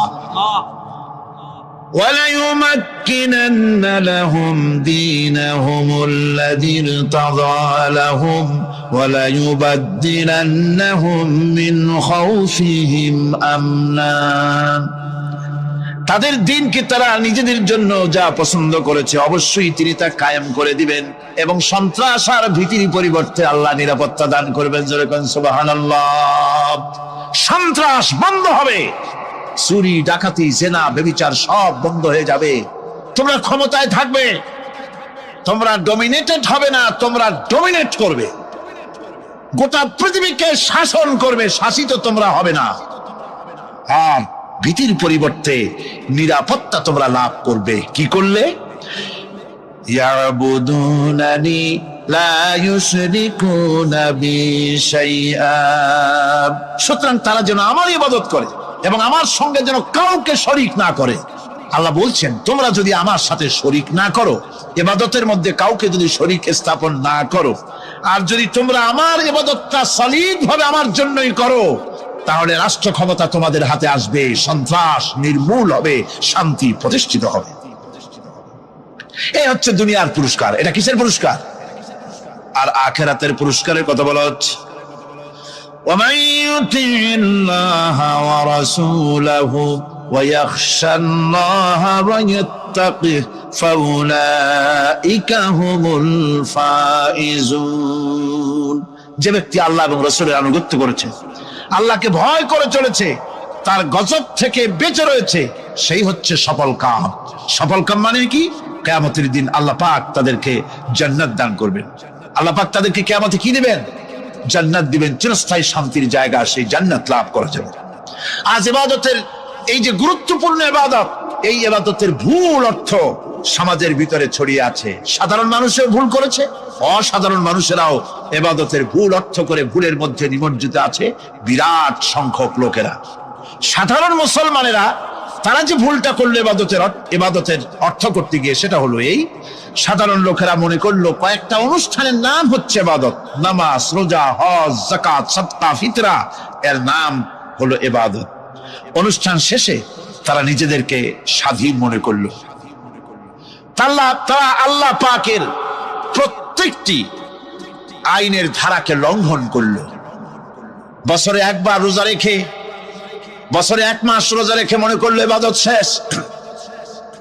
5 ওয়াক্ত নামাজ পড়ে মনে করলো ইবাদত শেষ। আমি প্রশ্ন করি, 5 ওয়াক্ত নামাজের নামই যদি হয় ইবাদত, 5 ওয়াক্ত নামাজের নামই ইবাদত, এটাই যদি হয়, তাহলে 5 ওয়াক্ত নামাজ পড়তে সময় লাগে কত? উজু টুজু করে বড় জোর 1-1.5 ঘন্টা সময় লাগে 5 ওয়াক্ত নামাজ পড়তে। তো এর নাম যদি হয় ইবাদত, তার অর্থ কি দাঁড়াবে? অর্থ দাঁড়াবে আপনি 24 ঘন্টার ভিতরে 1 থেকে 1.5 ঘন্টার জন্য আল্লাহর গোলাম, বাকি 22 ঘন্টার জন্য শয়তানের গোলাম হতে কেউ রাজি আছেন? রোজার নামই যদি হয় শুধু ইবাদত, তাহলে তার অর্থ দাঁড়াবে বছরের ভিতরে 1টা মাসের জন্য আপনি আল্লাহর গোলাম, আর 11 মাসের জন্য শয়তানের গোলাম হতে কেউ রাজি আছেন?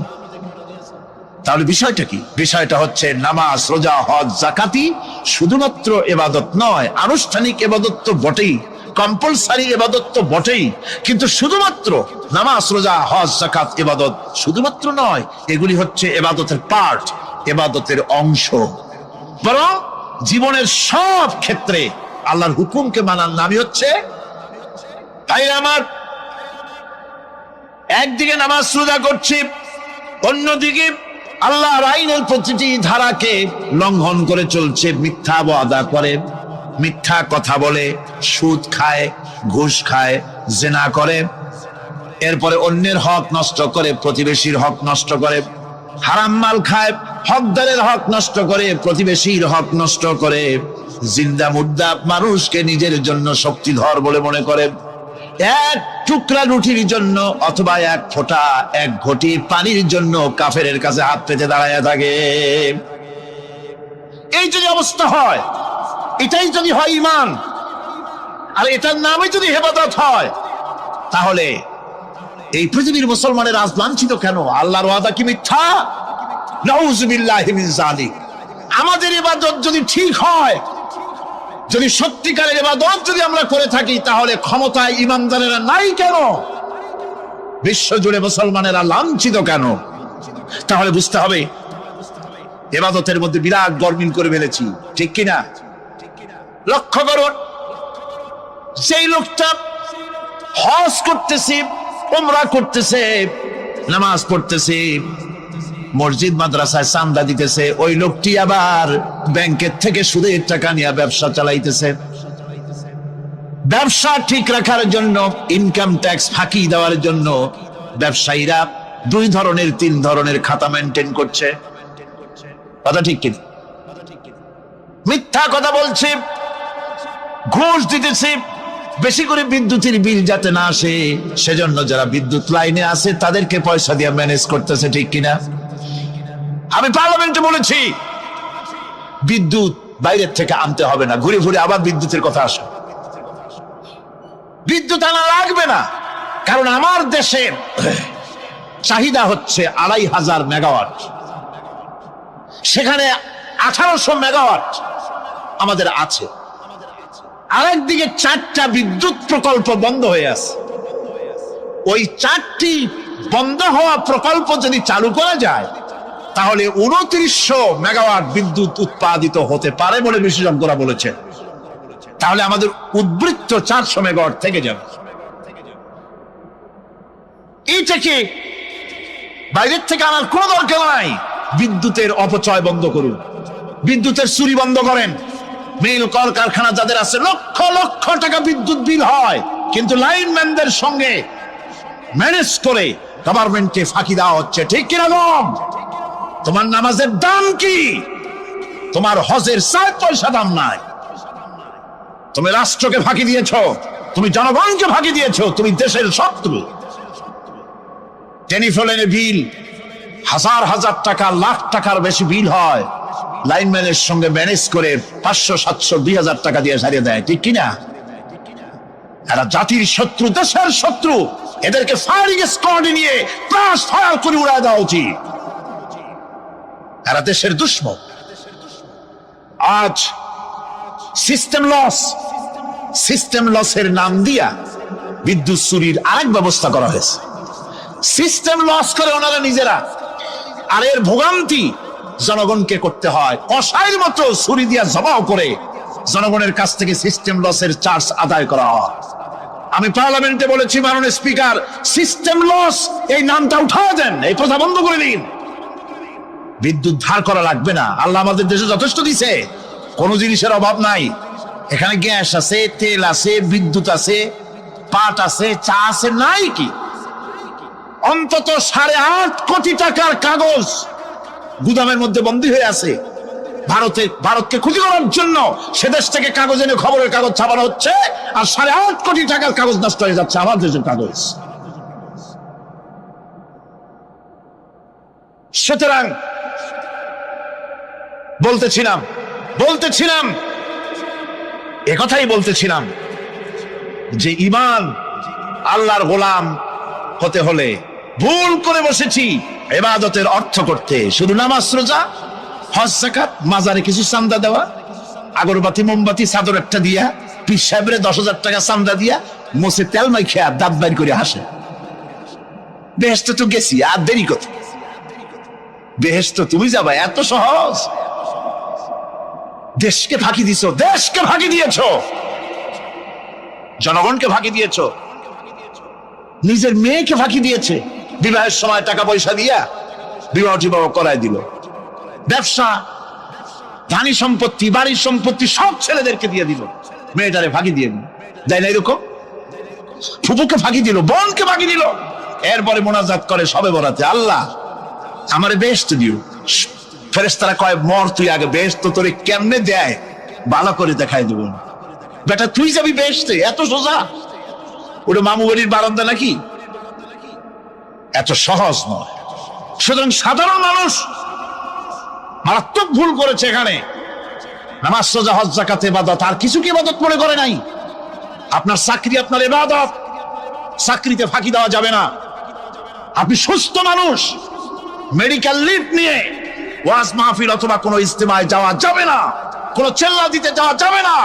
মেডিকেল লিভ নিয়ে আপনি সুস্থ মানুষ, কেন আপনি মেডিকেল লিভ নিচ্ছেন? আপনি ফাঁকি দিতে পারবেন না। সরকারি চাকরি করেন, মিল কল কারখানায় চাকরি করেন, ফরজ নামাজ পড়েছেন ভালো কথা, সুন্নাত পড়েছেন ভালো কথা, নফল পড়বেন না। জোহরের নফল পড়া বাদ দিন। যদি আপনি চাকরিজীবী হন, চাকরি করেন, ওটাই ইবাদত। এর নাম ইসলাম, এর নাম ইসলাম। গভর্নমেন্ট যে বেতন দেয় সেই বেতনের উপরে সন্তুষ্ট থাকুন, ঘুষ খাইয়েন না। যদি বেশি বেতন লাগে গভর্নমেন্টের কাছে দাবি জানান যে আমাদের বেতন বাড়ায় দাও। ঘুষ খাবেন কেন? হারাম। জোরে কোন এটা কি? এই ঘুষের টাকা মাজারে দিয়া, পীরেরে দিয়া আল্লাহরে খুশি করবেন, এত সহজ না, এত সহজ না। সেই জন্য আমি সব ভাইদের খেদমতে আরজ করব, ইবাদত হচ্ছে জীবনের সব ক্ষেত্রে গোলামি, সকল ক্ষেত্রে গোলামি। চাকরিতে, অফিসে, আদালতে, কলকারখানায়, ক্ষেত খামারে, পার্লামেন্টে, সেক্রেটারিয়েটে, সেনানিবাসে, স্কুলে, কলেজে, বিশ্ববিদ্যালয়, সর্বত্র গোলামি কার? আল্লাহ পাকের।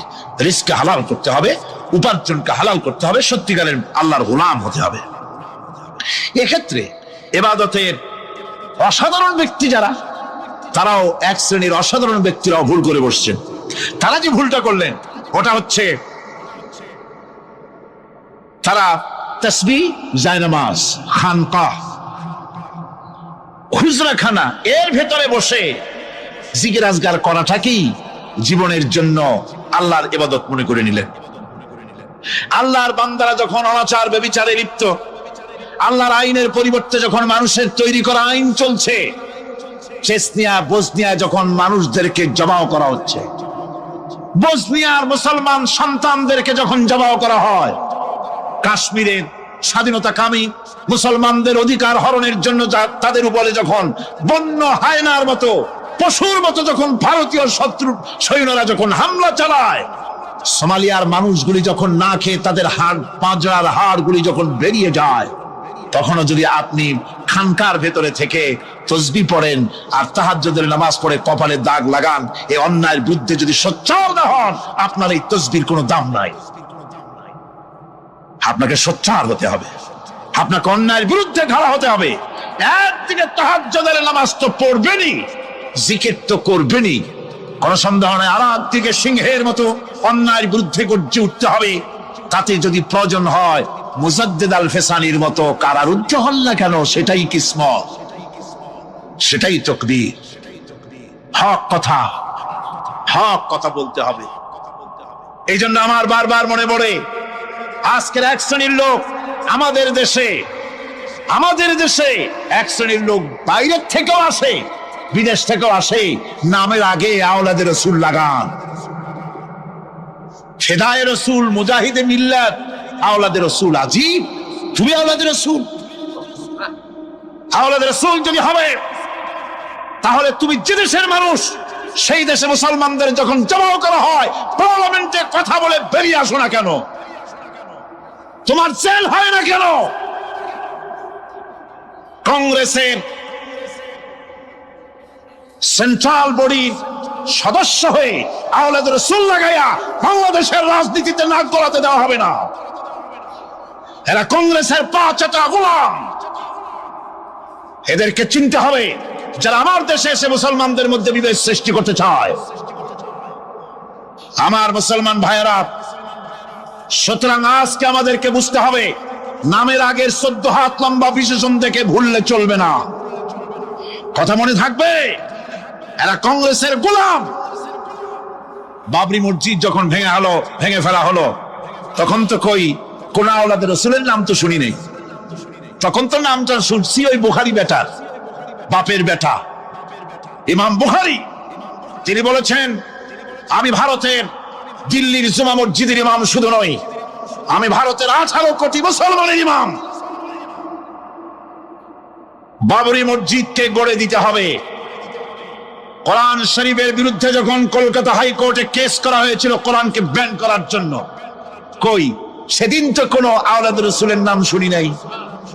সেদিন তো ওই বুখারী বেটাই বলেছেন, ভারতের হাইকোর্ট থেকে কোন জাজ, কোন বিচারক যদি কোরআন শরীফ ব্যান করা হলে বলে এই কথাটি উচ্চারণ করে, তাহলে আমি তাকে পায়ের তলে পাড়িয়ে ধরে বাম হাত দিয়ে তার জিহ্বাটা টেনে ছেড়ে ফেলে দেব।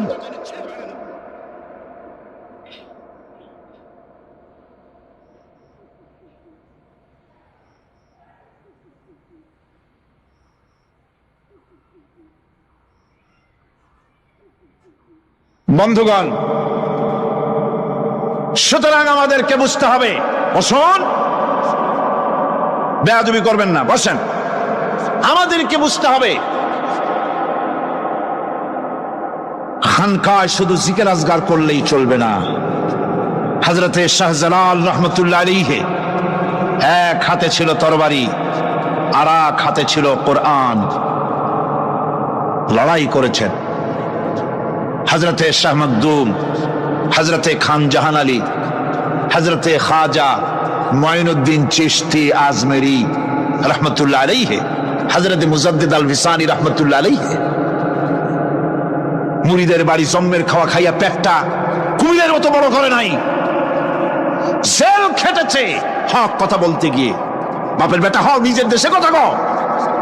বাংলাদেশে এসে তারপরে জনগণের টাকা লুটপাট করার কাউকে অধিকার দেওয়া হবে না। আমার বন্ধুগণ, আল্লাহর ওলি যারা, তারা এভাবে করে জনগণের খেদমত করেছেন, কথা বলেছেন। সুতরাং শুধু জিকির আজগার করলেই হবে না, হক কথা বলতে হবে স্পষ্ট করে। এটাই হলো ইবাদতের হক আদায় হবে যদি সত্যিকারের হক কথা বলা যায়। অসাধারণ ব্যক্তিরা ময়দানে কথা বলবেন, হক কথা বলবেন, অন্যায়ের বিরুদ্ধে সোচ্চার হবেন। আর সাধারণ জনগণ কথা ও কাজের মিল করবেন, নামাজ রোজা হজ যাকাত করবেন যার কথা মতো, রাজনীতি অর্থনীতি সমাজনীতি করবে সেই আল্লাহর কথা মতো। তাহলেই সত্যিকারের মুসলমান হওয়া যাবে। কথা বুঝে আসছে কিনা ভাই? কথা বুঝে আসছে কিনা? একটু জোরে সরে জিকির করেন, লা ইলাহা ইল্লাল্লাহ, লা ইলাহা, লা ইলাহা ইল্লাল্লাহ। আরো জোরে,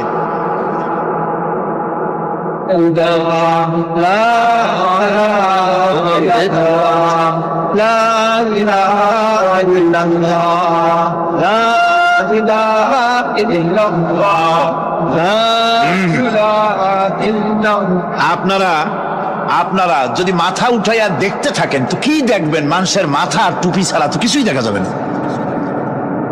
কাজেই ওঠা বসা না করে আজকে এক পবিত্র রাত আমরা আল্লাহর কাছে দোয়া করব। আলোচনার আমি এগিয়ে যাচ্ছি। ইবাদত আমাদেরকে বুঝতে হবে। ইবাদত যদি না বুঝি তাহলে মুসলমান বলে দাবি করারও কোনো মূল্য নাই। মানব জন্ম বৃথা। কারণ হচ্ছে আল্লাহ রাব্বুল আলামিন বলেছেন, মা খালাকতুল জিন্না ওয়াল ইনসা ইল্লা লিয়াবুদুন। মানুষ আর জিন জাতিকে আমি সৃষ্টি করেছি আমার গোলামির জন্য। কার গোলামি? ওই গোলামির পূর্ণাঙ্গ নমুনা যদি জানতে চাই, পূর্ণাঙ্গ নমুনা দৃষ্টান্ত লাগবে। কাকে অনুসরণ করব? পূর্ণাঙ্গ ইবাদতের আল্লাহর গোলামির পূর্ণাঙ্গ নমুনার জন্য কোরআনে কারিমে দৃষ্টান্ত সেট করা হয়েছে। হযরত ইব্রাহিম আলাইহিস সালামের আল্লাহ পাক বলেন, ইয ক্বালা লাহু রাব্বুহু أسلم قال أسلمت لرب العالمين তার অবস্থা এই ছিল কার ইব্রাহিম আলাইহিস সালাম তার অবস্থা এই ছিল যে তার রব যখন তাকে বললেন আনুগত্যের মস্তককে অবনত করে দাও তিনি বললেন আমি আমার বিশ্বপালকের সামনে মাথাটা নত করে দিলাম সুবহানাল্লাহ কোন শর্ত ছাড়াই মাথা নিচু করে দিলাম এই পন্থায় তিনি যে পন্থাটা অবলম্বন করেছিলেন এই পন্থায় চলার জন্য তার সন্তানদেরকেও তিনি হুকুম করেছিলেন ووصى بها إبراهيم ببنيه ويعقوب يا بني إن الله اصطفى لكم الدين فلا تموتن إلا وأنتم مسلمون ইয়াকুব এবং ইব্রাহিম আলাইহিস সালাম তার সন্তানদেরকে এই উপদেশ দিয়েছিলেন যে তিনি বলেছিলেন হে আমার সন্তানেরা আল্লাহ ছাড়া তোমাদের জন্য আল্লাহ পাক এই দ্বীনকে মনোনীত করেছেন আল্লাহ পাকের আনুগত্য করবে তার দ্বীনের প্রতি সারেন্ডার করবে আর খবরদার মুসলমান না হয়ে যেন তোমরা মরে যেও না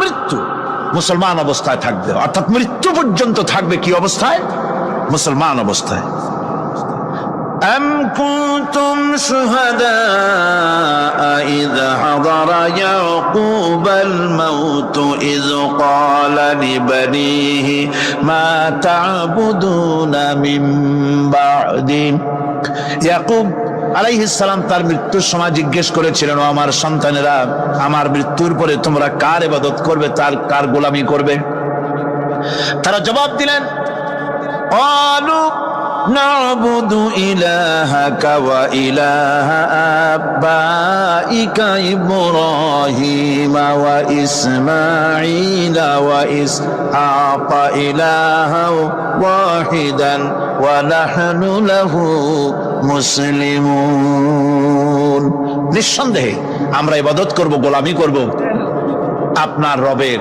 আপনার পিতার রবের এবং আল্লাহর ইবাদত করব আপনিও আপনার পূর্বপুরুষ ইব্রাহিম ইসমাইল যে আল্লাহকে ইবাদত করেছে সে আল্লাহ পাকের ইবাদত আমরা করব এবং তার অনুগত হয়ে থাকব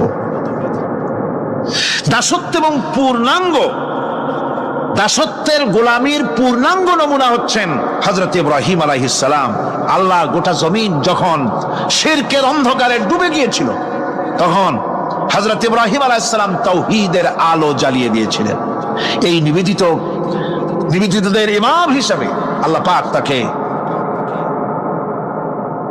ঘোষণা দিলেন কোরআনে কারীম বলছে وَإِذَا ابْتَلَى إِبْرَاهِيمَ رَبُّهُ بِكَلِمَاتٍ فَأَتَمَّهُنَّ قَالَ إِنِّي جَاعِلُكَ لِلنَّاسِ إِمَامًا ইব্রাহিমকে তার রব কয়েকটি বাক্য দিয়ে পরীক্ষা করলেন এবং তিনি সেই পরীক্ষাগুলোতে পাশ করলেন তখন আল্লাহ রাব্বুল আলামিন তাকে বললেন যে আমি তোমাকে গোটা বিশ্ব মানবতার জন্য গোটা বিশ্বের সমস্ত মানুষের জন্য আমি তোমাকে নেতা বানাবো সুবহানাল্লাহি ওয়া বিহামদিহি প্রথম পরীক্ষা হলো গতকাল বলেছি সে আগুনের পরীক্ষা সেখানে আল্লাহ পাক তাকে পাশ করালেন তিনি পাশ করলেন দ্বিতীয় পরীক্ষা ছিল বিবি এবং নবজাতক সন্তানকে নিয়ে আল্লাহ হুকুম করলেন এই বিবি আর বাচ্চারে নিয়ে মরুভূমিতে রেখে আসো মরুভূমিতে যেখানে ঘর নাই বাড়ি নাই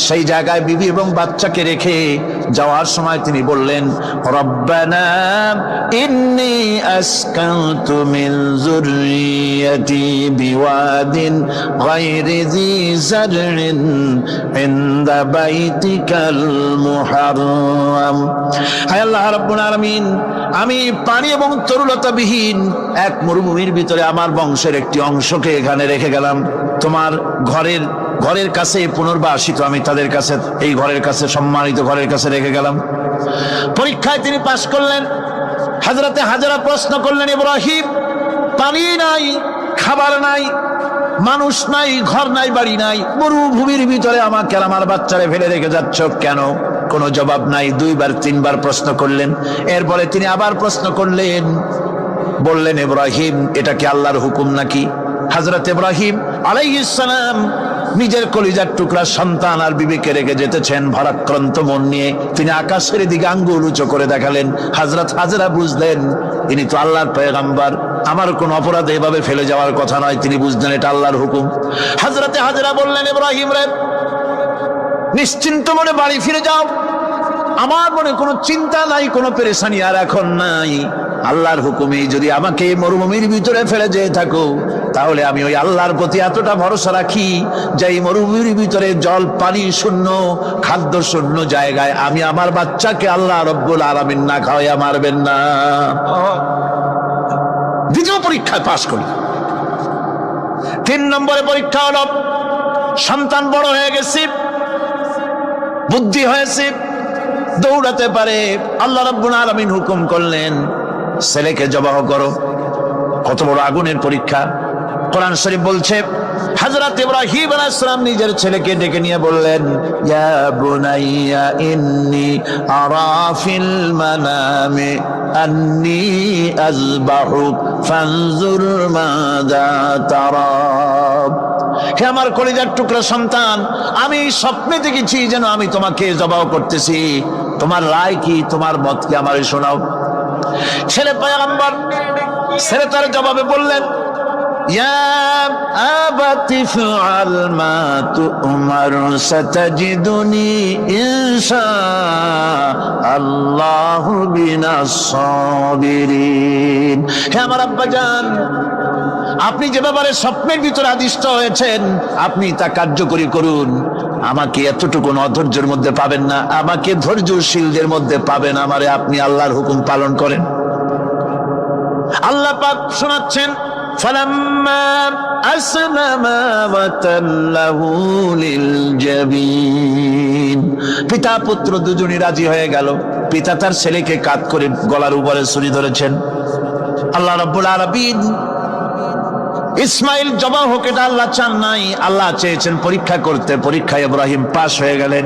আল্লাহ পাক বলছেন, ওয়ানাদাইনাহু আইয়া ইব্রাহিম قد صدقت الرؤيا إنا كذلك نجزي المحسنين।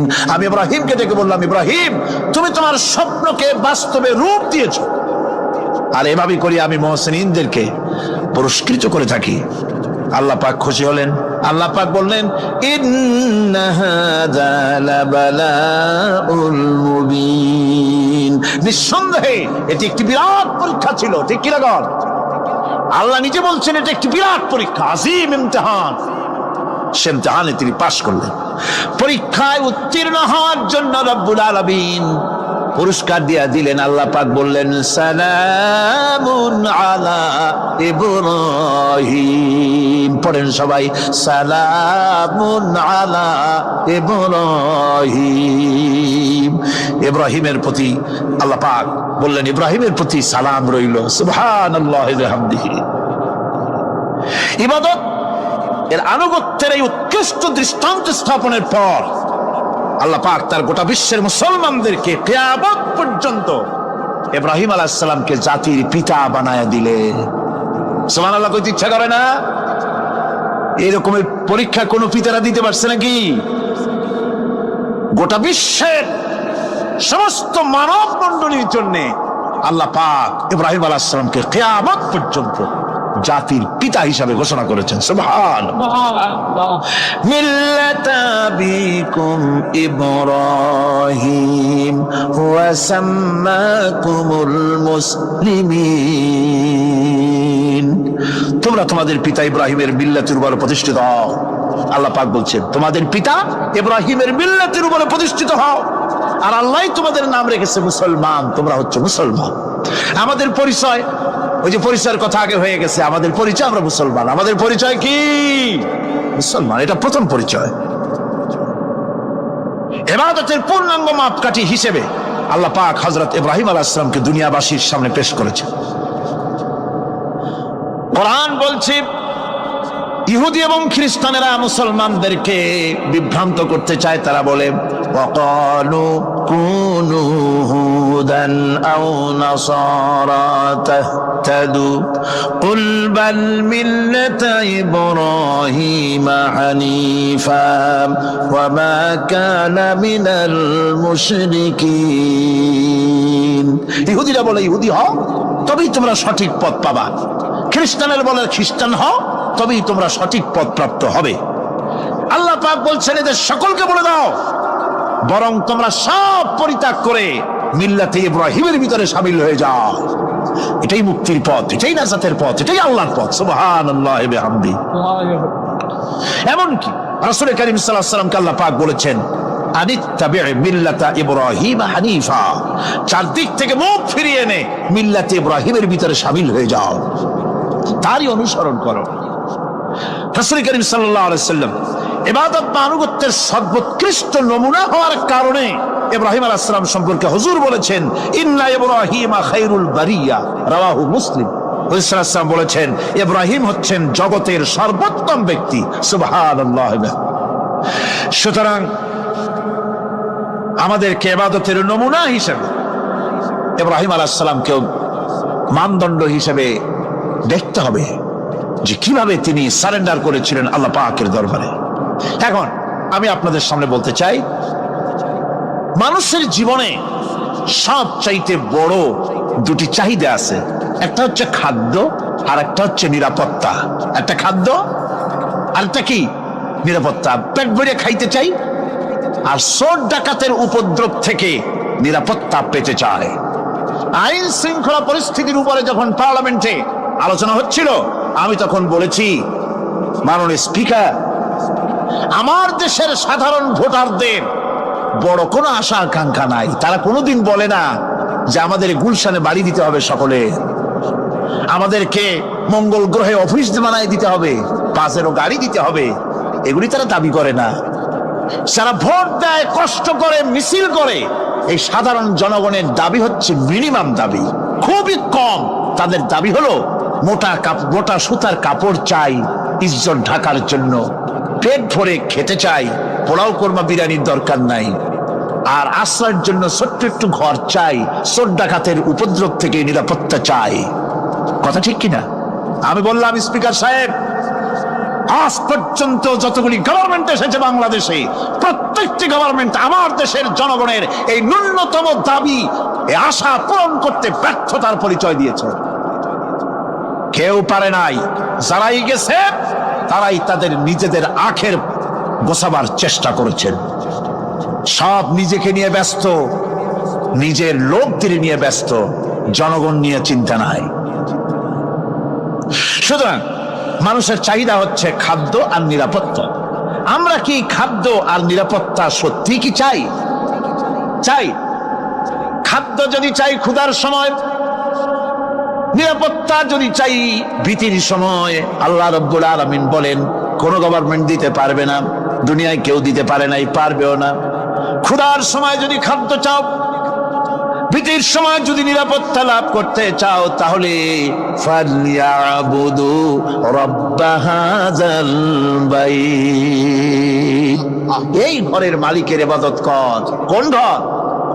কাবা ঘর। বলেন কোন ঘর? কাবা ঘর। কাবা শরীফের মালিকের ইবাদত কর। তাহলে কি হবে? আল্লাযী আত'আমাহুম মিন জু'in ওয়া আমানাহুম মিন খাউফ। এই ঘরের মালিকের ইবাদত যদি করো, তাহলে ক্ষুধার সময় তিনি তোমাদেরকে খেতে দিবেন, আর ভীতির সময় তিনি তোমাদের নিরাপত্তা দান করবেন। এ ওয়াদা কার? চিল্লায় বলেন ওয়াদা কার? আল্লাহ পাকের ওয়াদা বিশ্বাস হলো না, এমনই পোড়া কপালের মুসলমান। নির্বাচন যখন আসলো, সলিমউদ্দিন সাহেব আসতেন মঞ্চের উপরে, পরিচয় করানো হচ্ছে।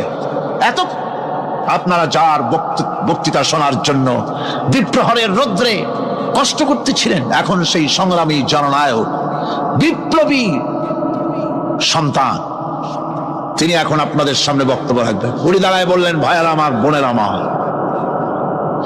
আমি এবার বোতল মার্কা বাক্স নিয়ে দাঁড়াইছি, আমারে সকলে মিলে ভোট দেন।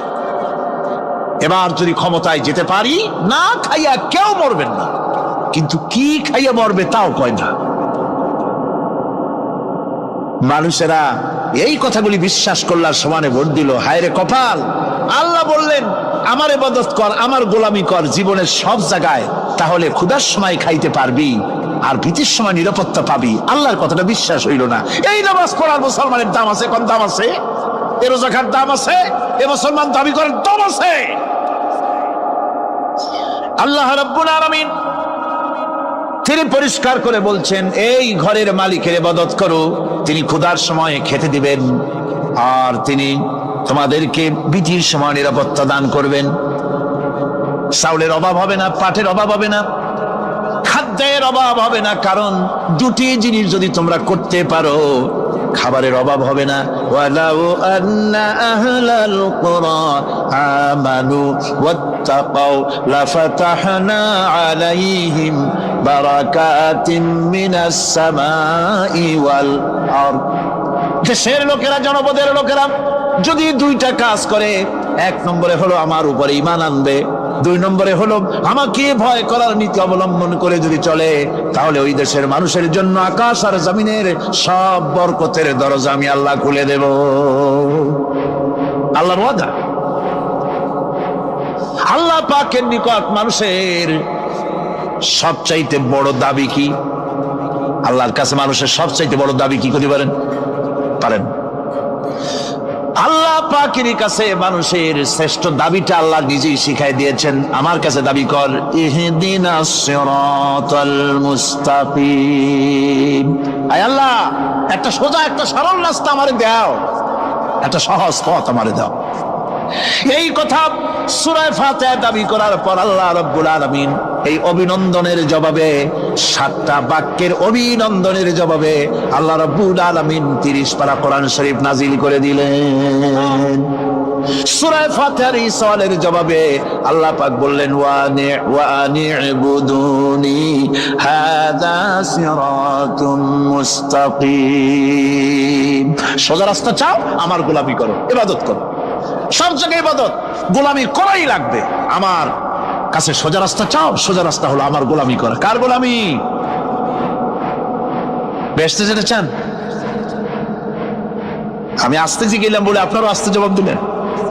বেহেশতে যেতে চান? সুবহানাল্লাহ। এমন কোন মানুষ আছে নাকি যে বেহেশতে যেতে চায় না? মদ খোর যাইতে চায়। সবাই, আমরা সবাই বেহেশতের আশা করি, ঠিক কিনা? আল্লাহ রাব্বুল আলামিন বলেন বেহেশতে যদি যেতে চাও তাহলেও ইবাদত করা লাগবে, ইবাদত ছাড়া জান্নাতে যাওয়া যাবে না। ফাদখুলি ফি ইবাদি ওয়াদখুলি জান্নাতি। সর্বপ্রথম আমার বান্দার মধ্যে দাখিল হয়ে যা, আমার গোলামির মধ্যে দাখিল হওয়া, আমার গোলাম হয়, এরপরে আমার জান্নাতে। চিন্তায় পড়ে গেল, ফিকির করতে লাগলো, পরামর্শ করে ঠিক করলো প্রতিদিন বানরগুলি খাদ্য খাবার সব নিয়ে চলে যায়। আগামীকাল সকলে রুটির ভিতরে বিষ লাগায়ে চতুর্দিকে ছড়িয়ে ছিটিয়ে দিব। বানরগুলি আসবে, এই বিষ মাখানো রুটি খাবে আর মারা যাবে। যেই কথা সেই কাজ, চতুর্দিকে বিষ মাখায়া রেখে দিল। আর ওরা জানালা দরজা দিয়ে এভাবে দেখতেছে বানর মরে কেমনে। আচ্ছা একটু জোরে বলবেন না, এই বানরগুলিরও মালিক আছেন একজনকে? আর জোরে। লোকগুলি লক্ষ্য করে দেখলো আজকে ঝাঁকে ঝাঁকে দলে দলে বানর আসতেছে। বানরগুলি এসে রুটিগুলি নিয়ে, প্রতিদিন তো আগে খাইতে শুরু করে, কিন্তু আজকে ডাইরেক্ট খায় না, রুটিগুলি নিয়ে নাকের কাছে ঘ্রাণ নিতেছে। কারণ এটা ল্যাব মেশিন, এটা টেস্ট মেশিন, কোনটার ভিতরে কি আছে এই মেশিনে নিলেই ধরা পড়ে যায়। সুবহানাল্লাহ। এই রকমের এক একটা মেশিন প্রত্যেক বান্দাকে আল্লাহ দিছেন একেবারে ফ্রি। আপনাকে কোটি টাকা দিলেও একটা নাক আপনি বিক্রি করবেন না। তা আপনি যে ভাবতেছেন আমার কি দাম, আপনার যে কত দাম যিনি বানাইছে তিনি বুঝে। আপনার একটা চোখের কত দাম, দুটো কিডনির কত দাম, আপনার ব্রেনের কত দাম, আপনার কাছে দাম নাই, কিন্তু এই মালগুলি যিনি আপনারা দিয়েছেন তিনি জানেন বান্দা তুমি রিক্সা চালাইতে পারো, সমাজ তোমাকে দামি নাও বলতে পারে, কিন্তু মানুষ হিসেবে আমি আল্লাহর কাছে দাম আছে। সুবহানাল্লাহ বলেন। এই জন্য এত এত নিয়ামত যিনি দিয়েছেন তার ইবাদত বন্দেগী করার দরকার। জোরে বলেন দরকার। এই নাক এটা মেশিন। আপনি যখন রাতের বেলা ঘুমিয়ে যান, চোখ বিশ্রাম করে, হাতগুলি নড়াচড়া করে না, আপনার মুখও বন্ধ থাকে, কিন্তু নাকের বিশ্রাম। কথা বুঝাইতে পারি নাই? আপনি রাতের বেলা যখন আরামের ঘুমে ঘুমান, সব কিছু স্টপ থাকে, বিশ্রাম করে, নাকের বিশ্রাম। এই নাকের বিশ্রাম সেই দিন হবে যেদিন মালাকুল মউতের সাথে সাক্ষাৎ হবে। এর আগে আর নাকের বিশ্রাম। বরং দেখা যায় মানুষ আরো ঘুমাইলে পরে সমস্ত অঙ্গ প্রত্যঙ্গ বিশ্রাম করে ঘুম দিলে কিন্তু নাকের ডিউটি আরো বাড়ে, ঠিক না? ঘুমাইলে পরে নাকের ডিউটি আরো বাড়ে না কমে? নাকের ডিউটি আরো ঘুম দিলে বাড়ে। আমার মাহফিল ছিল শরীয়তপুরে, রাতের বেলা ফেরি পারাবার, শরীয়তপুর ডামুড্ডা থানা। রাতের বেলা বাসে চড়ে ফেরির উপরে, আগে তো পদ্মা সেতু ছিল, ফেরি পারাবার আসতে হতো, বেশ আগের কথা, আরো প্রায় 12-14 বছর আগে। আমি আসতেছি রাতের বেলা, রাত বাজে 1টা-1:30, তো আমার পাশে এক আল্লাহর বান্দা বসছে, ফেরি চলতেছে, ফেরি চলতেছে, উনিও ঘুমিয়ে গেছেন, এবার ওনার মেশিনও শুরু হয়েছে, আমার পাশে বসা। সুবহানাল্লাহ। নিচের দিক দিয়েও দেয়, উপরের দিক দিয়েও মাইর দেয়। ওর নাকের ঠেলায়, মেশিনের আওয়াজের ঠেলায় ফেরির ইঞ্জিনের আওয়াজ আর শোনা যায় না। এই মেশিন কি উনি শুধু একা চালায় না মাঝে মাঝে আমরাও চালাই? সুবহানাল্লাহ, জোরে বলেন। কলিজার টুকরা বন্ধুরা আমার, হাসি তামাশার জন্য বলি না, বোঝাইতে চাইলাম একটা অঙ্গ প্রত্যঙ্গের এত দাম। এই নাকের নিঃশ্বাস বন্ধ হয়ে গেলে দুনিয়ার জিন্দেগি খতম। কথা বলেন ঠিক কিনা? একদিন তোমারই নাম মসজিদে হবে এলান। বলেন, একদিন তোমারই নাম মসজিদে হবে এলান। তৈরি থেকো, তৈরি রেখো কবরের মাল সামান, একদিন আমাদেরই নাম মসজিদে হবে এলান। মরা লাগবে কি লাগবে না? আজকে অ্যাক্সিডেন্ট করে আমার যশোরের পার্শ্ববর্তী জেলা সেই ঝিনাইদহের এক যুবক মারা গেছে। আবার গতকালকে মনে হয় কাদা মিক্সার করার মেশিনে পড়ে এই যশোর জেলার এক যুবক মারা গেছে। কদিন আগে আমার ঢাকার মেট্রো রেলের রাবার প্যাড পড়ে এক যুবক মারা গেছে। প্রতিদিন কেউ না কেউ চলে যায়, হয়তো আমার নামটাও কবে চলে আসবে। একদিন তোমারই নাম মসজিদে হবে এলান। তৈরি থেকো, তৈরি রেখো কবরের মাল সামান। আল্লাহ আমাদের সবাইকে আখিরাতের প্রস্তুতি নেওয়ার তৌফিক দিক। জোরে বলেন আমিন। সম্মানিত বন্ধুরা আমার, এই নাকের কথা বলতেছিলাম, এইটাই তো টেস্ট মেশিন। ওই বানরগুলি রুটিগুলা না খাইয়া মেশিনের কাছে নিয়ে পরীক্ষা করে, যেহেতু রুটির ভিতরে বিষ মাখানো, ওরা নাকের কাছে রুটি নিয়ে বুঝতে পেরেছে সামথিং ইজ রং। এই রুটির ভিতরে কোনো ঝামেলা আছে, রুটির ভিতরে কোনো ঝামেলা আছে। এরা রুটিগুলা ফেলে দিয়ে জঙ্গলে দৌড় দিয়ে চলে গেল, রুটিগুলা ফেলে দিয়ে জঙ্গলে দৌড় দিয়ে চলে গেল। এলাকার লোকেরা চিন্তা করতেছে রুটি খাক আর না খাক, বানর পালাইলে আমরা বাঁচি, আর আসবে না। লক্ষ্য করে তাকায় দেখে কিছুক্ষণ পরে আগের বানরগুলি তো আসতেছে, আরো 7টা মোটা বানর ওই দলে আছে। বুঝেন নাই? কিছুক্ষণ পরে আগের বানরগুলি তো আসতেছেই, আরো 7টা মোটা তাজা বানর এর সাথে অ্যাড হয়েছে। এই 7টা বানরের পাছা লাল, এরা সব এমবিবিএস ডাক্তার। প্রত্যেকের বা হাতে একটা করে গাছের পাতা। বানরের মালিক কে? বানরের রব একটু জোরে বলেন না কে? প্রত্যেকটি বানরের হাতে একটা করে গাছের পাতা। লোকগুলি লক্ষ্য করে দেখলাম 20 মাকানো রুটি একটা কামড় খায় বানর গুলা, আর এক কামড় হাতের পাতা খায়, আর এক কামড় রুটি খায়, আর এক কামড় হাতের